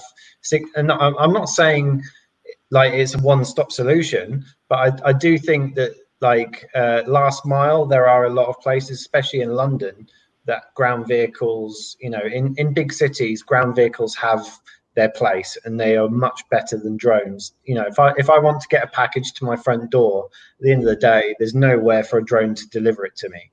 But in more remote areas and from hub to hub, I think drones do have I'm not trying to say drones or ground vehicles are kind of one is better than the other. I think they both work with each other. But I don't think that ground vehicles are like a complete solution. I think they both have their place. I think we're you already have some kind. We're expecting the sky to be black with. So we're expecting the sky to be blackened with small delivery drones, and that's the reason we need remote ID and need UTM and all that, then we're talking about the wrong thing. If it's going to be bigger platforms, say delivering 150, 200 kilos, well, they're not a hop and a skip away from a manned aircraft, and they'll be in the current system, which is far, far, far, far, far from being overstretched. So look, air traffic, when you're an air trafficker, you have to put all the airliners into airways so there's a chance that they'll bang into each other. So then you can be employed. If you didn't do that, there's no reason for you to be employed. So that's why they put them into airways, so that you have to be there. It's just, no, as a small solution, it won't happen. The vehicle's always going to beat it in the city. It does. There is use cases out in the countryside. That German chap who debunked the idea of small drones delivering stuff, and stated that they would be actually less fuel efficient than a diesel van when it came down to it for small packages in town.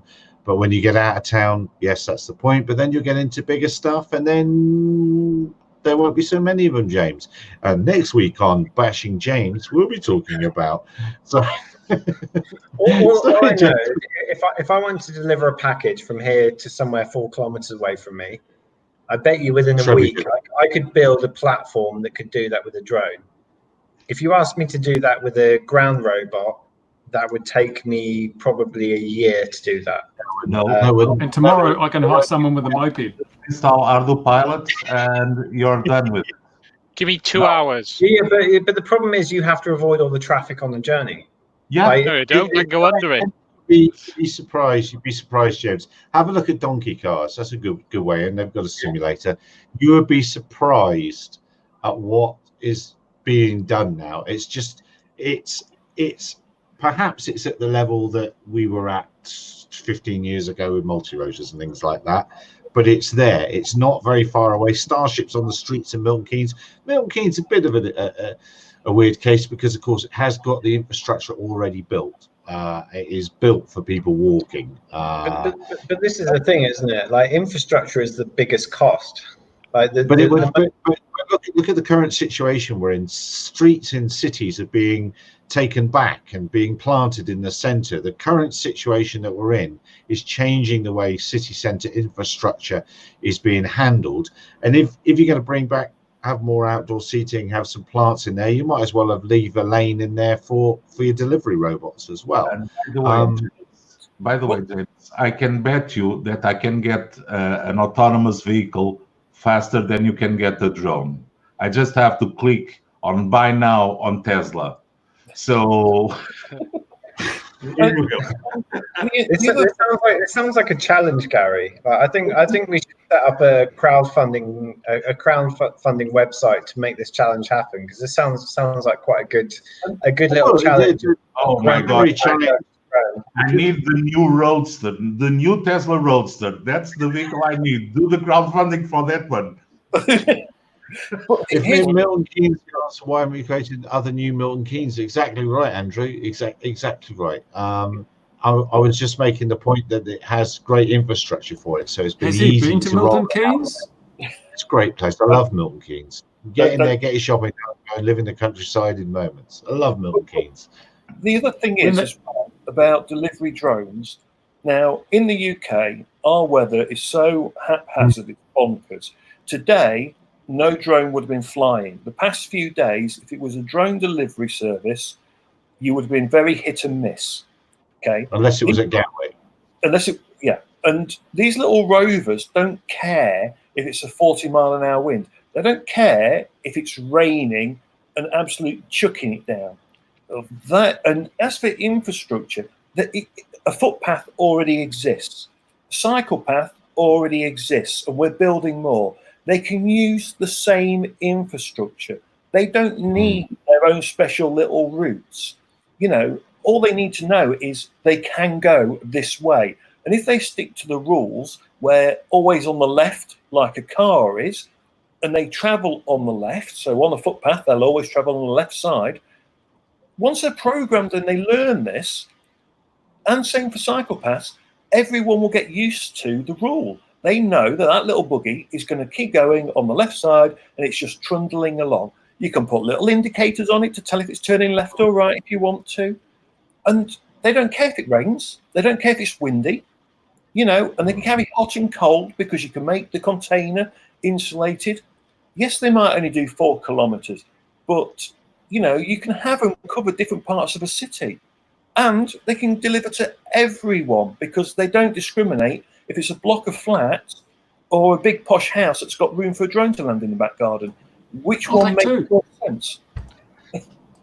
But I think this is I've got to escape. All I've right. got to escape. I've got something I have to do before it gets too late. Take it easy, That's everyone. Stay strange. safe. Yeah, See you yeah. later. Bye. I'm not going to ask what that is, Ian. I think you know I'm kind of in agreement with you. I don't think with most things I don't think it's either one or the other. I think there's going to be a happy medium between the two, and I think drones have their place and ground robots both have their place. I think ground robots are probably better suited to last mile. Drones are probably better suited to sort of hub to hub or more rural locations. I would say is probably the areas where drones are going to provide the most benefit. But if you're in London, you're not going to use a drone to deliver from a hub to a home address. That's just daft. You know, that doesn't stack up, because one, it's going to be difficult to get to that home address because like they're probably high-rise flats, and there's, you know, finding somewhere to actually drop the package off to is probably impossible.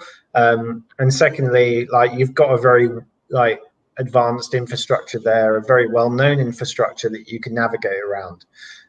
So that kind of makes sense for ground robots. But you know, if you're up in the Yorkshire Dales and you want to get a package from a hub to a cottage in the middle of nowhere, that to me kind of says, okay, well, there could be a use case there for a drone. And additionally, if you're doing like a cargo delivery of like lots of packages, again, I could kind of see that being useful for drones as well. The postman, isn't it, in rural areas? Isn't that called the postman, who delivers the package and then keeps a weather eye out on the lady in the cottage as well, rather than just flying in, dropping a package and bogging off in an uncaring manner? I don't think there's a huge amount of difference in terms of efficiency. I don't think there's a huge amount of difference in terms of complexity. I think the ground is a lot more difficult. Like I think from a technical challenge, it's a lot difficult. But aren't we talking about something where really, it doesn't it boil down to how quick do you need that latest 78 record for your gramophone? And it's not necessarily about speed. It's also about the complexity of the problem, because no one yet has managed to go and get a fully autonomous ground vehicle to be able to deliver from point A to point B. You've still got human drivers who are in control of this stuff. That's for another reason. Because look at trains. Do you really think that trains are driven by the operators that are standing on the cabin, or are they driven by automated systems? I'm talking ground vehicles versus drones. Like trains are a different species because you've got a very controlled environment, whereas both drones and ground vehicles are very uncontrolled environments. But I would say that the air vehicles is an easier solution because there's nothing there. Look at the Tesla. I'm really serious. Look at the Tesla. Look at the way it does all the autonomous driving when you have it fully enabled. And you're there to keep track of the vehicle, and he manages to do the avoidance and all that, and he does it surprisingly well. And that is something that is on the road every day, and they're collecting data for millions of kilometers every day. So their systems are constantly evolving. The way that you have to develop autonomous flying systems at the point that, for instance, Tesla is doing the ground-based vehicles, it's mind-blowing. They have so much data to the process that They are a case study on how to process the amounts of data they process. And they're constantly updating their system. So yes, try a Tesla and do it, and preferably with fully enabled autonomous. And I'll give you my address after the call. I want the Roadster Cherry Red. I do want the Cybertruck, Louis. It's a problem that has. Doesn't it come down to, do we really need these things? Yes, in an emergency situation, you have something medical that needs to go somewhere to somebody. It's going to be easier. It's going to work. I completely get that. Flying ambulance, tick, job done. But do we really need all of this sort of thing inside? But what you're forgetting is that the drone industry is a hammer, and to everything, every hammer, everything looks like a nail, right? We're always trying to find solutions. We can use our tech because we've got this tech. It may not be the best fit for the job, but they want to make it happen anyway because that's what the industry does. So we need to take a big step back and say, is this really the best solution for this challenge? And in many cases, it's not. It's just so much more fun and fashionable to say drone, when in reality, the little guy on his moped zipping around the inner city with the courier pack on the back, he's so cheap, he's so reliable, so effective, and the same goes with all this other stuff. 20-year-olds are all weather. Even Amazon with the deliveries, they went up with the collection points. So now they try to avoid at all costs to go door to door. They go and deliver your goods at collection points, and you go to that collection point nearby your house and pick up the stuff. Come on, it's an efficient way to work around the autonomous delivery of your latest paperback or your latest CD or DVD if you still buy those. So even the largest reseller in the world, and we haven't seen much of their autonomous delivery system because they went to the collection points. Come on, an easy solution for a complex problem. But I think when people think of drone delivery, they think of Amazon, but I don't think Amazon is really specifically the target market for drone deliveries. I think ground vehicles and robots are probably predominantly better suited to Amazon drone deliveries or Amazon deliveries. I think ground robots have probably got an edge on them.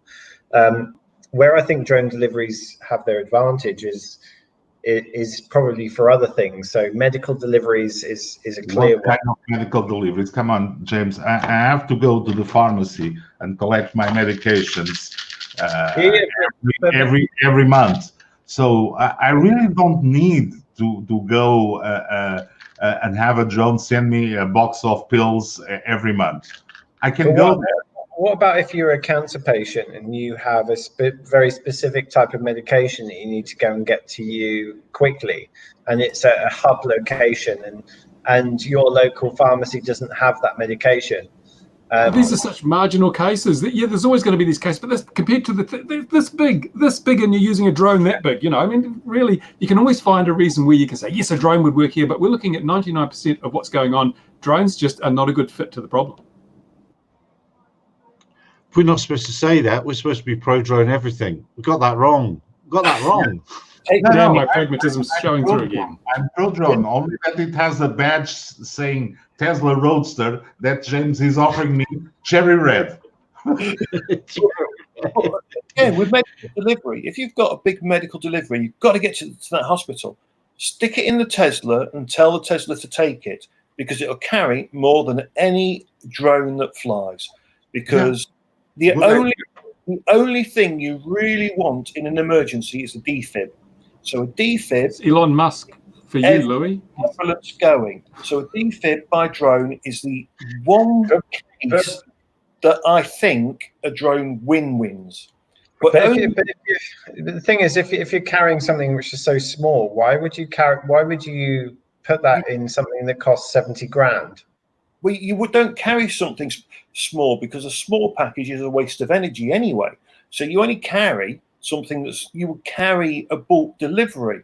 So when you go to a pharmacy, they get a bulk delivery. When you go to a hospital, it gets a bulk delivery. It doesn't get one item at a time, because if it does, well, there'll just be a big trail of drones all the time, and that's no good. It should be about bulk. If you want a book delivering, well, go to the bookshop and buy it, or go to Amazon and order it, or I want a pizza. Well, there's a delivery man, or if I'm in Milton Keynes, I'll have it by Starship, because it's going to come to me. Why would using a ground vehicle be any better than using a drone? It's safer, it keeps the package warm, and it can deliver it when it's raining. So it's raining outside. It's Friday night. I want that pizza. It's coming to me. I'll give you the environmental thing. I think the other 2 points don't necessarily stack up. I'll give you the environmental, the environment piece, because I think where there is one of the definite downsides of drones, which I think will improve. I think that's probably its biggest weakness, but I don't know what the hell that is. It's the order page on Tesla. It's the order page on Tesla. Yeah, I saw that. Fully autonomous driving, 7,500 euros. Yeah, but what's the price of the car? I don't care. You're paying. Well, I can see. Does it run on Pexor? I can see use a case, for drone deliveries to a degree, but then when you step back and you look at it all, and you suddenly realise that you can do more deliveries by that little ground rover than you can anything else. You would only have 40% of the market in my city where I live. If you was up the hill, because I'm in Lincoln, R313, so the Red Arrows airspace covers the top half of my city, Monday to Friday. So the rovers make perfect sense. All this congested airspace, companies want to spend millions developing this UTM to do it. Well, if I had the money, I would create the little rovers, and I would have them trundling around, and I would avoid all that legislation, and I would put all the delivery companies out of business working out of that airport, because I don't need to worry about that now. I can deliver to all these people around the airport, and it's going to be brilliant because it will not get in anyone's way. The problem is, though, that you don't avoid the regulations, and that's the thing. Is that I think that drone deliveries will get through the regulations before ground deliveries will. No, I'm sorry, Joe. He's young and naive, isn't he? Yeah. He's young, isn't he? I think that's what it is. That depends, I think, James. I think you may be right, because it depends how much of a push there is to modernise the airspace, to bring in new space, to start charging us all, to commercialise all that, versus, well, hang on a minute, these ground rovers are doing a great job in Milton Keynes. Why wouldn't that company just roll it out across other cities, one city by city, slowly? And, Amazon could go up against them, but when it's raining and it's winter in the UK, as you know, who's going to be their competition? This little rover's going to beat them down every time. People are then getting... If we want to get around these ground regulations, then perhaps I'll just find a more efficient way of operating 20-year-olds on mopeds with some sort of app-based system. And maybe, because then they could jump through those regulatory hoops on the ground. Delivery. The drone isn't competing. Any lad called Robert can ride the moped, and we have delivery robots then. Yes. The drone isn't competing with the moped. Droning will never compete with the moped. I'll put that out there now. The moped will win that battle hands down. Whether a ground vehicle will ever win that battle, I think, is up for debate as well. Because at the end of the day, a moped, I can go and order a pizza now, and it will the person on the moped will get paid £1.50 to deliver that 3 kilometers. Now, if you can develop a business model around a ground robot that can do 3 kilometer delivery for £1.50, you're doing bloody well, because I bet the Starship does. I put money on it. I think Starship, their machines cost about $6,000 or less to build. So yeah, in a year, that little rover is going to pay for itself really well, actually. And it'll take itself and charge itself. It'll look after itself to a degree. I think it'll be interesting to see which one gets there first. But if I won the lottery tomorrow and I won enough money, I would pour my money into a rover delivery system. I would join you in that with my half. We've painted the bullseye on you this week. So yeah, I know. Sorry. That's all right. Terrible. Normally it's Richard from Altitude Angel that is missing. So you are an advocate for the drone delivery. Tell me something. How does the process works? I'm playing devil's advocate with you all. Yeah. How is the process of loading the cargo on the drone? Is it manual or automatic? Is it a human that attaches the cargo to the drone, or is it an automated system? Like I'm coming to quite a fundamental argument, which is like quite a high level argument that if I want to take a package from point A to point B, it's going to be a lot easier to do that through airspace than it is through navigating through ground space. Look at the entire path of the package. So the package is sitting in a warehouse somewhere, has to be moved, or does the drone flies, picks up the cargo at the rack, and then flies around inside the warehouse and gets outside, flies the 4 kilometers, lands on my balcony, and knocks on the balcony door. And how is the process? The drone isn't designed for last mile. That's what I've said. Like the robot is better for last mile because it can navigate that ground situation a lot better. But where you've got a fixed point to a fixed point, I don't see a ground robot being able to do that more efficiently or better. If you've got 2 known locations that you need to deliver something through from point A to point B, then I can't see how a ground robot can do that better than a drone can. Like a drone has to be better. The physics, the fundament. If you look at it from a first principles basis, like the physics doesn't stack up. Like the air robot has to be able to do it better because one, it can go in a straight line. And secondly, it doesn't have to deal with any clutter. Not with UTM, because then you come up with UTM, and perhaps you'll have to do an L-shaped route to go to your objective. Sorry, because Wing's running the UTM, and you've ordered something coming via Amazon, so Wing has given you a 5-minute delay. Yeah. Can we crowdfund a room for James and Louis? The whole process of loading and loading the drone. Everything. Sorry, James. I still want the cherry red.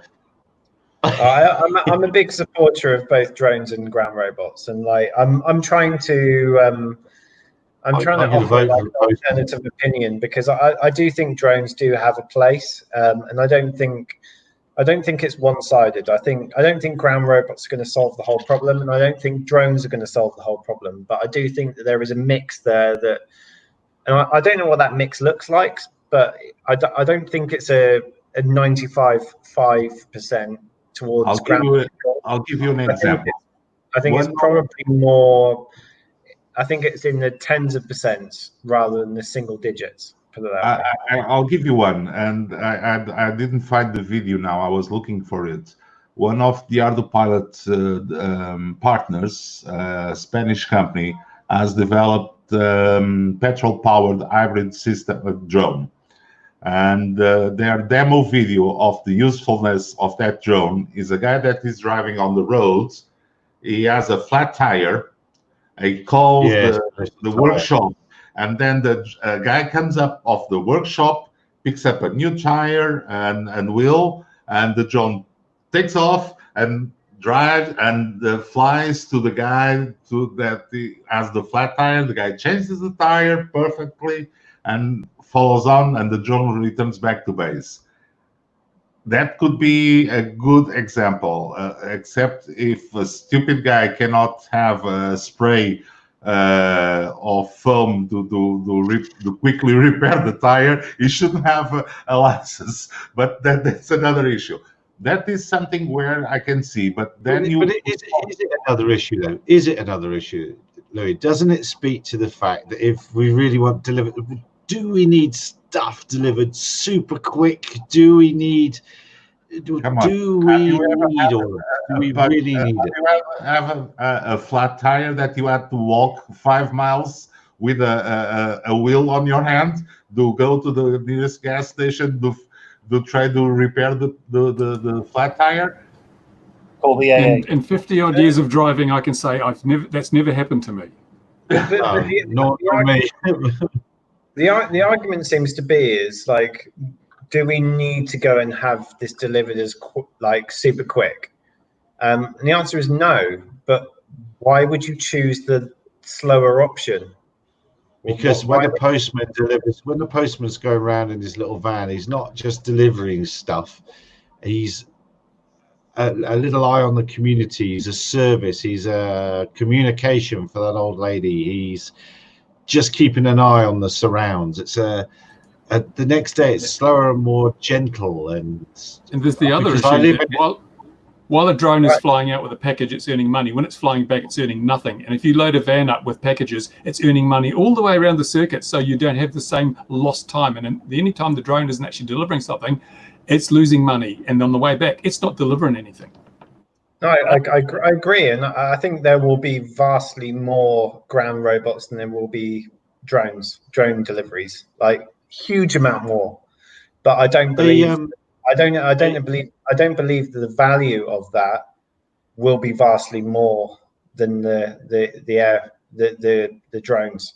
I think that when you look at the amount of vehicles, yes, you could see a vastly amount more ground vehicles than you will air vehicles, but the ground vehicles will be doing the lower paid work. I think the air vehicles will be doing higher paid work.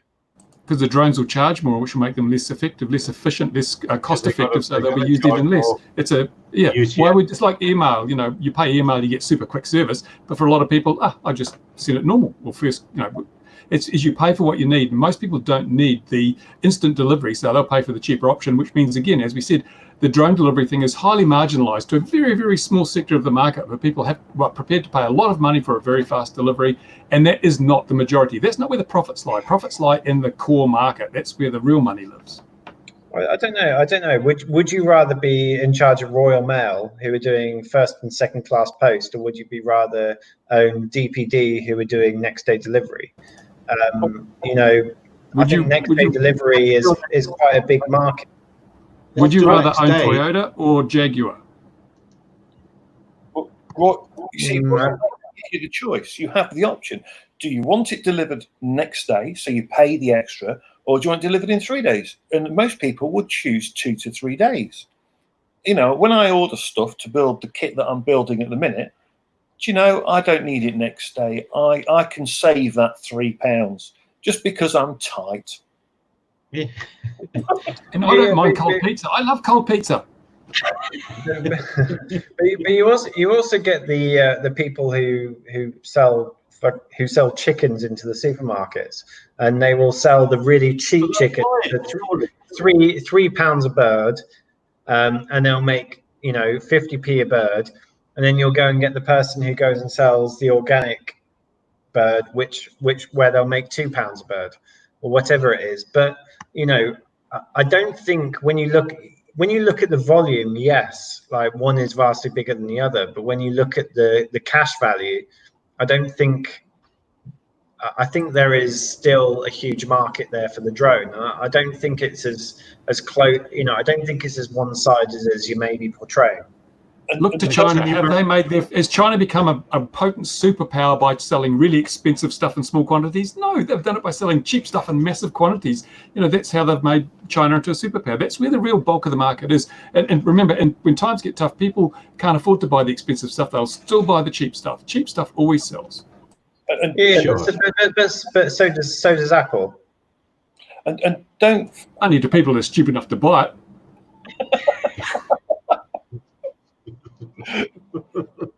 Can we argue that the delivery drones need greed to become viable?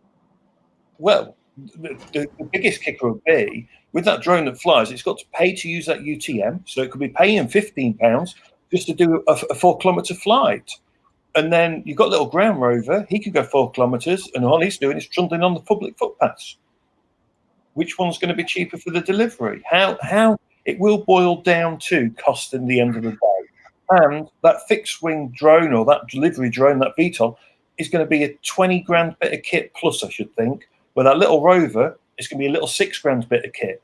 It's just going to take the market. And for bulk delivery, it's all going to be automated vans eventually. The electric van, yeah.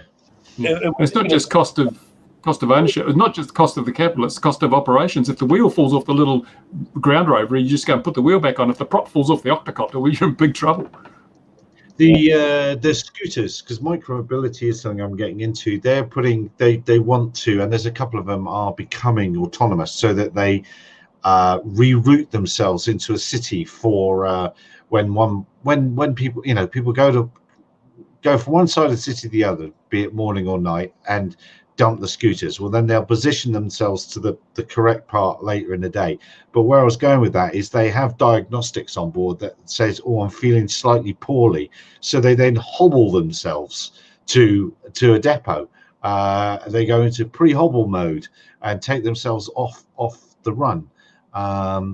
So things that are James, come to the dark side. Start looking at vehicles, micromobility, other stuff that isn't drones. Have a look. Trust me on this. I hear what you say, and I agree with you on a lot of it. I'm trying to, I like to argue with people because that's just my inherent nature. No, I really like a lot, especially when I'm about to get the Tesla Roadster. Well worth it, yeah. But James has got a mobility scooter. He says it's really good. If we were all agreeing on this conversation, it would be incredibly boring. So, I think it's incredibly boring now. Either way. I think both ground vehicles and drones have got a very large opportunity, and I don't think it's like, okay, well let's just forget about drones because there's nothing there for them. There is definitely a huge market that is going to be there for them in the next sort of 10 to 15 years. And I'll put personally, I've put a lot of my time and effort into it to because I believe in it as a viable solution. But I think there is ground vehicles and robots probably aren't being tackled as heavily as they should be. I think drones definitely have a kind of glamour factor about them, and they've obviously been sort of saturated because of that. So I think there are probably more opportunities to make money in the ground vehicle market. But let's not detract from the fact that drones are going to be a huge thing, and there is going to be a big market there for deliveries of whatever that's going to look like. You missed one key point. It's really hard to spy through a bedroom window with a ground vehicle. Exactly, and that's why drones are better. Oh, there we are. Well, there we are. That's all we needed. I'm sold. Sign me up. Don't forget, this little ground rover, unlike your delivery one, this little ground rover can be used by the local Chinese. It can be used by the local takeaways at any point, because they could just say, I need a drone to deliver to here. The flying one can't land there on the high street. This little rover, he can just trundle up, put your stuff in it, up he goes again. I don't think you're allowed to specify groups of people by race anymore on YouTube. I know. That's exactly what I was thinking as well. Yeah. So let's just review. He's had a couple of Polish, he's had a go at gypsies, and now he's mentioned the Chinese. So I would love to see how well your ground vehicles work in Palawan in the Philippines, with small little islands, about 1,000 little islands, all scattered around you know, in a 100 square kilometer area. I think there you might have a few issues. But people work for 2 pesos a day there. You don't need any technology.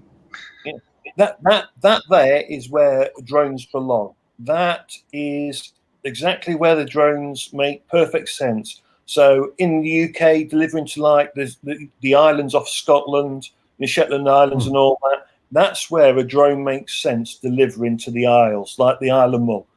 That's perfect. That's where they belong. But flying overhead over the big cities, they're not, it doesn't make quite as much sense apart from maybe a defib to save someone's life.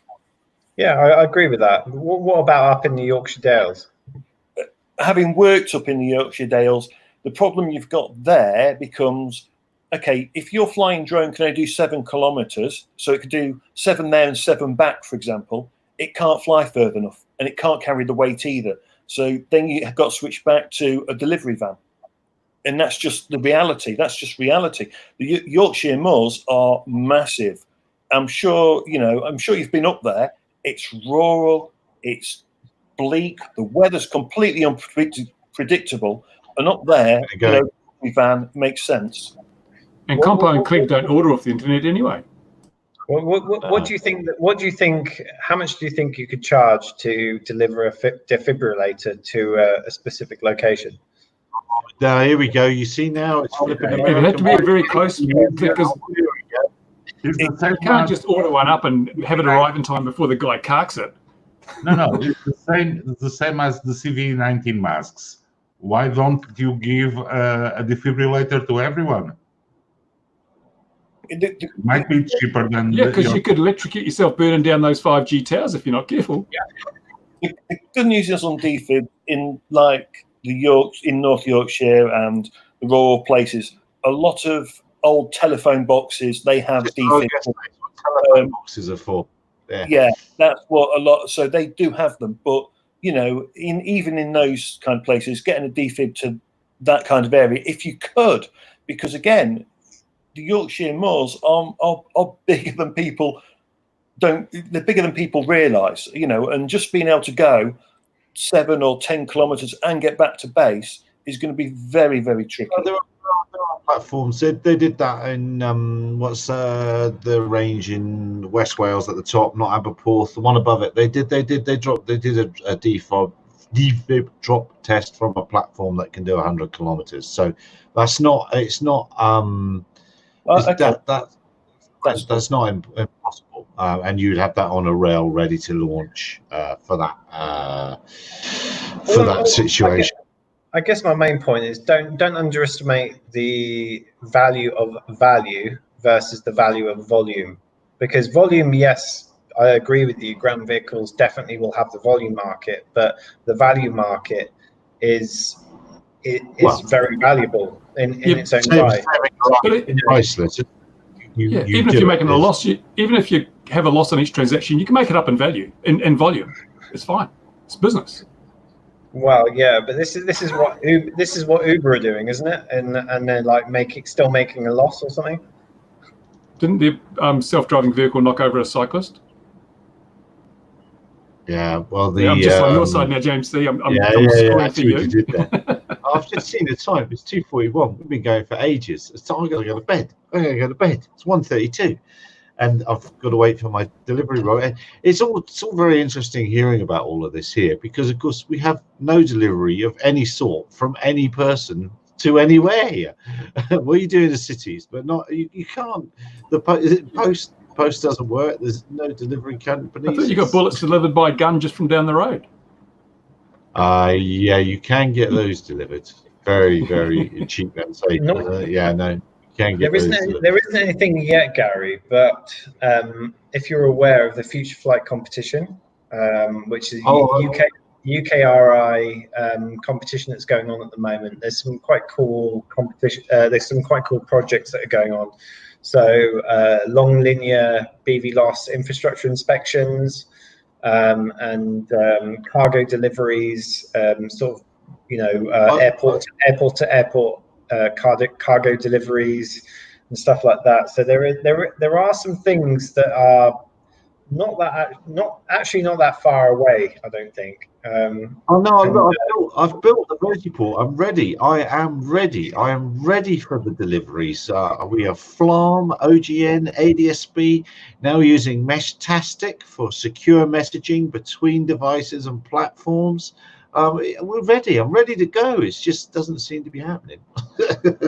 It's just wait for the regulation, because the regulation is coming in January of 2024. I will put money on it right here, right now, that will be the pivotal point in the drone industry, and I think you will start seeing applications going. I'll put my pint down today. I'll put my pint down that by 20. It's a pint, only a pint, because I'm not a wealthy man like yourself.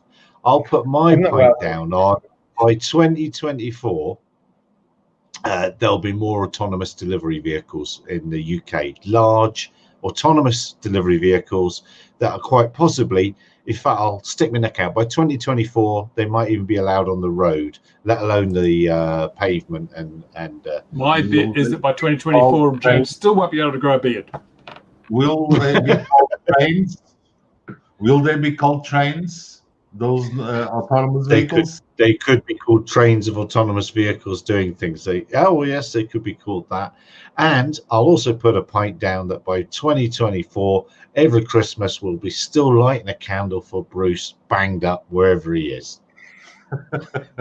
Yeah, I'm not going to take you up on that bet, Gary, because quite all be more ground vehicles than air vehicles, but there will be air vehicles. Not that it's ground vehicles, that they've beaten you on the regulation front. I bet you won't have consistent BV loss by 2024. I'll put money down on that. A whole pint. Consistent. Can we define how far BV loss, though? How far BV loss? But how do you define BV loss? Because there's already drones operating in the UK BV loss. Well, we'll define it that I can ring up and get something delivered within, well, you said 4 kilometers earlier. So let's say 4 kilometers. So by 2024, I'll be able to ring a service and something will fly into me 4 kilometers. No, I wouldn't take that bet. Well, then who cares about 2024 then? He can't afford to be a man. Don't pick on him because he's poor. My point is that drones won't be used for that last mile delivery. Okay. And so, I'm not saying that's the last 1 point something miles. No, but the point is that drones doing BV loss is already happening. Like if you look at look at Fly Radar 24, you can see drones over the channel, whether they're flying right now or not. But within the last few days, you will have seen drones flying over the channel, BV loss, looking for immigrants coming over the channel. That's already happening. That is a reality today. They are Reaper-sized drones. They are the MQ-9. They are not a small thing. They're like 4 tons in the air, aren't they? 5 tons in the air, those things? They're not tiny. It's military hardware, not commercial. And by the way, those are remote-controlled planes. They're not even drones. They don't fall on the category of drones. They fall on the remote RC planes. Because they're manned. I was trying to wind this up to go to bed. Yeah. Come on. Someone deliver Gary a coffee by drone. Why is it? It has a pilot all the time, although remote. Yes, true. Autonomy. That's a whole nother kettle of ball games, isn't it? Right. And today's lesson in pedantry was brought to you by. Where's the sponsor spot, Gary? Where's the sponsor? Oh yeah, we're supposed to shield something now. The chair's gone already, isn't it? What else are we supposed to do? Oh yeah, there you go. Yes, brought to you by. Right. I think it's an interesting question though, Gary. Which one will be autonomous first? And I guess you start getting to that conversation of what is autonomous, because defining autonomous is actually quite difficult. Well, which one does the regulator allow on either the air or the road to use in its autonomous fashion first? I will say it'll be the vehicle before a fully autonomous aircraft is allowed, where the pilot, there is nobody in the loop. Because for your delivery fleet to work, you'll need to have some lads chucking the packages into those delivery drones at the warehouse and sending them off and forgetting them.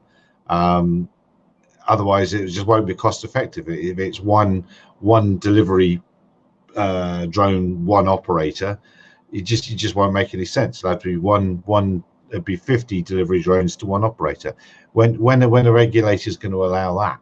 But they'll allow that van, I bet, because because Louis will have done all the research work in the ruby red, whatever it is he's getting. He'll be driving up behind, just make sure it's all working in his Tesla.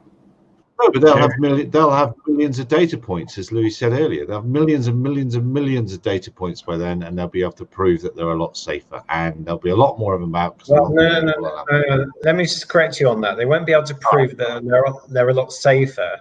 They'll be able to get public acceptance that they're all right, safer. Then Because actually, the autonomous drone flying BVLOS will be safer, but the ground vehicle that's autonomous will be less safe, but will be publicly accepted as being safer.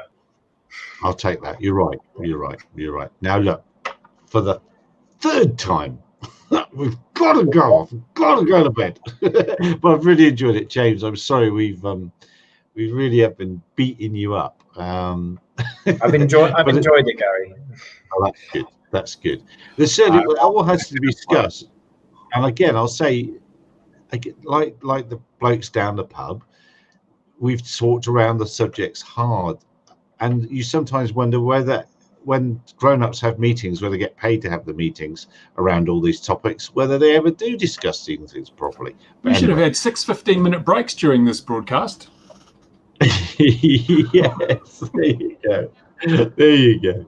Right, it's time to go. Gentlemen, thank you very much. Dear viewers, if you've been hanging on, you crazy fools, you can't have anything better to do. Thank you very, very much, wherever you are in the world. Be safe. I hope the big situation isn't treating you too badly. And we'll look forward to seeing you again at 2100 GMT next week, when who knows what we'll talk about. Thanks, guys. Take care. Look after yourselves. Cheers, everybody. 2 button clicks. Here's one, and here's the other. Night all.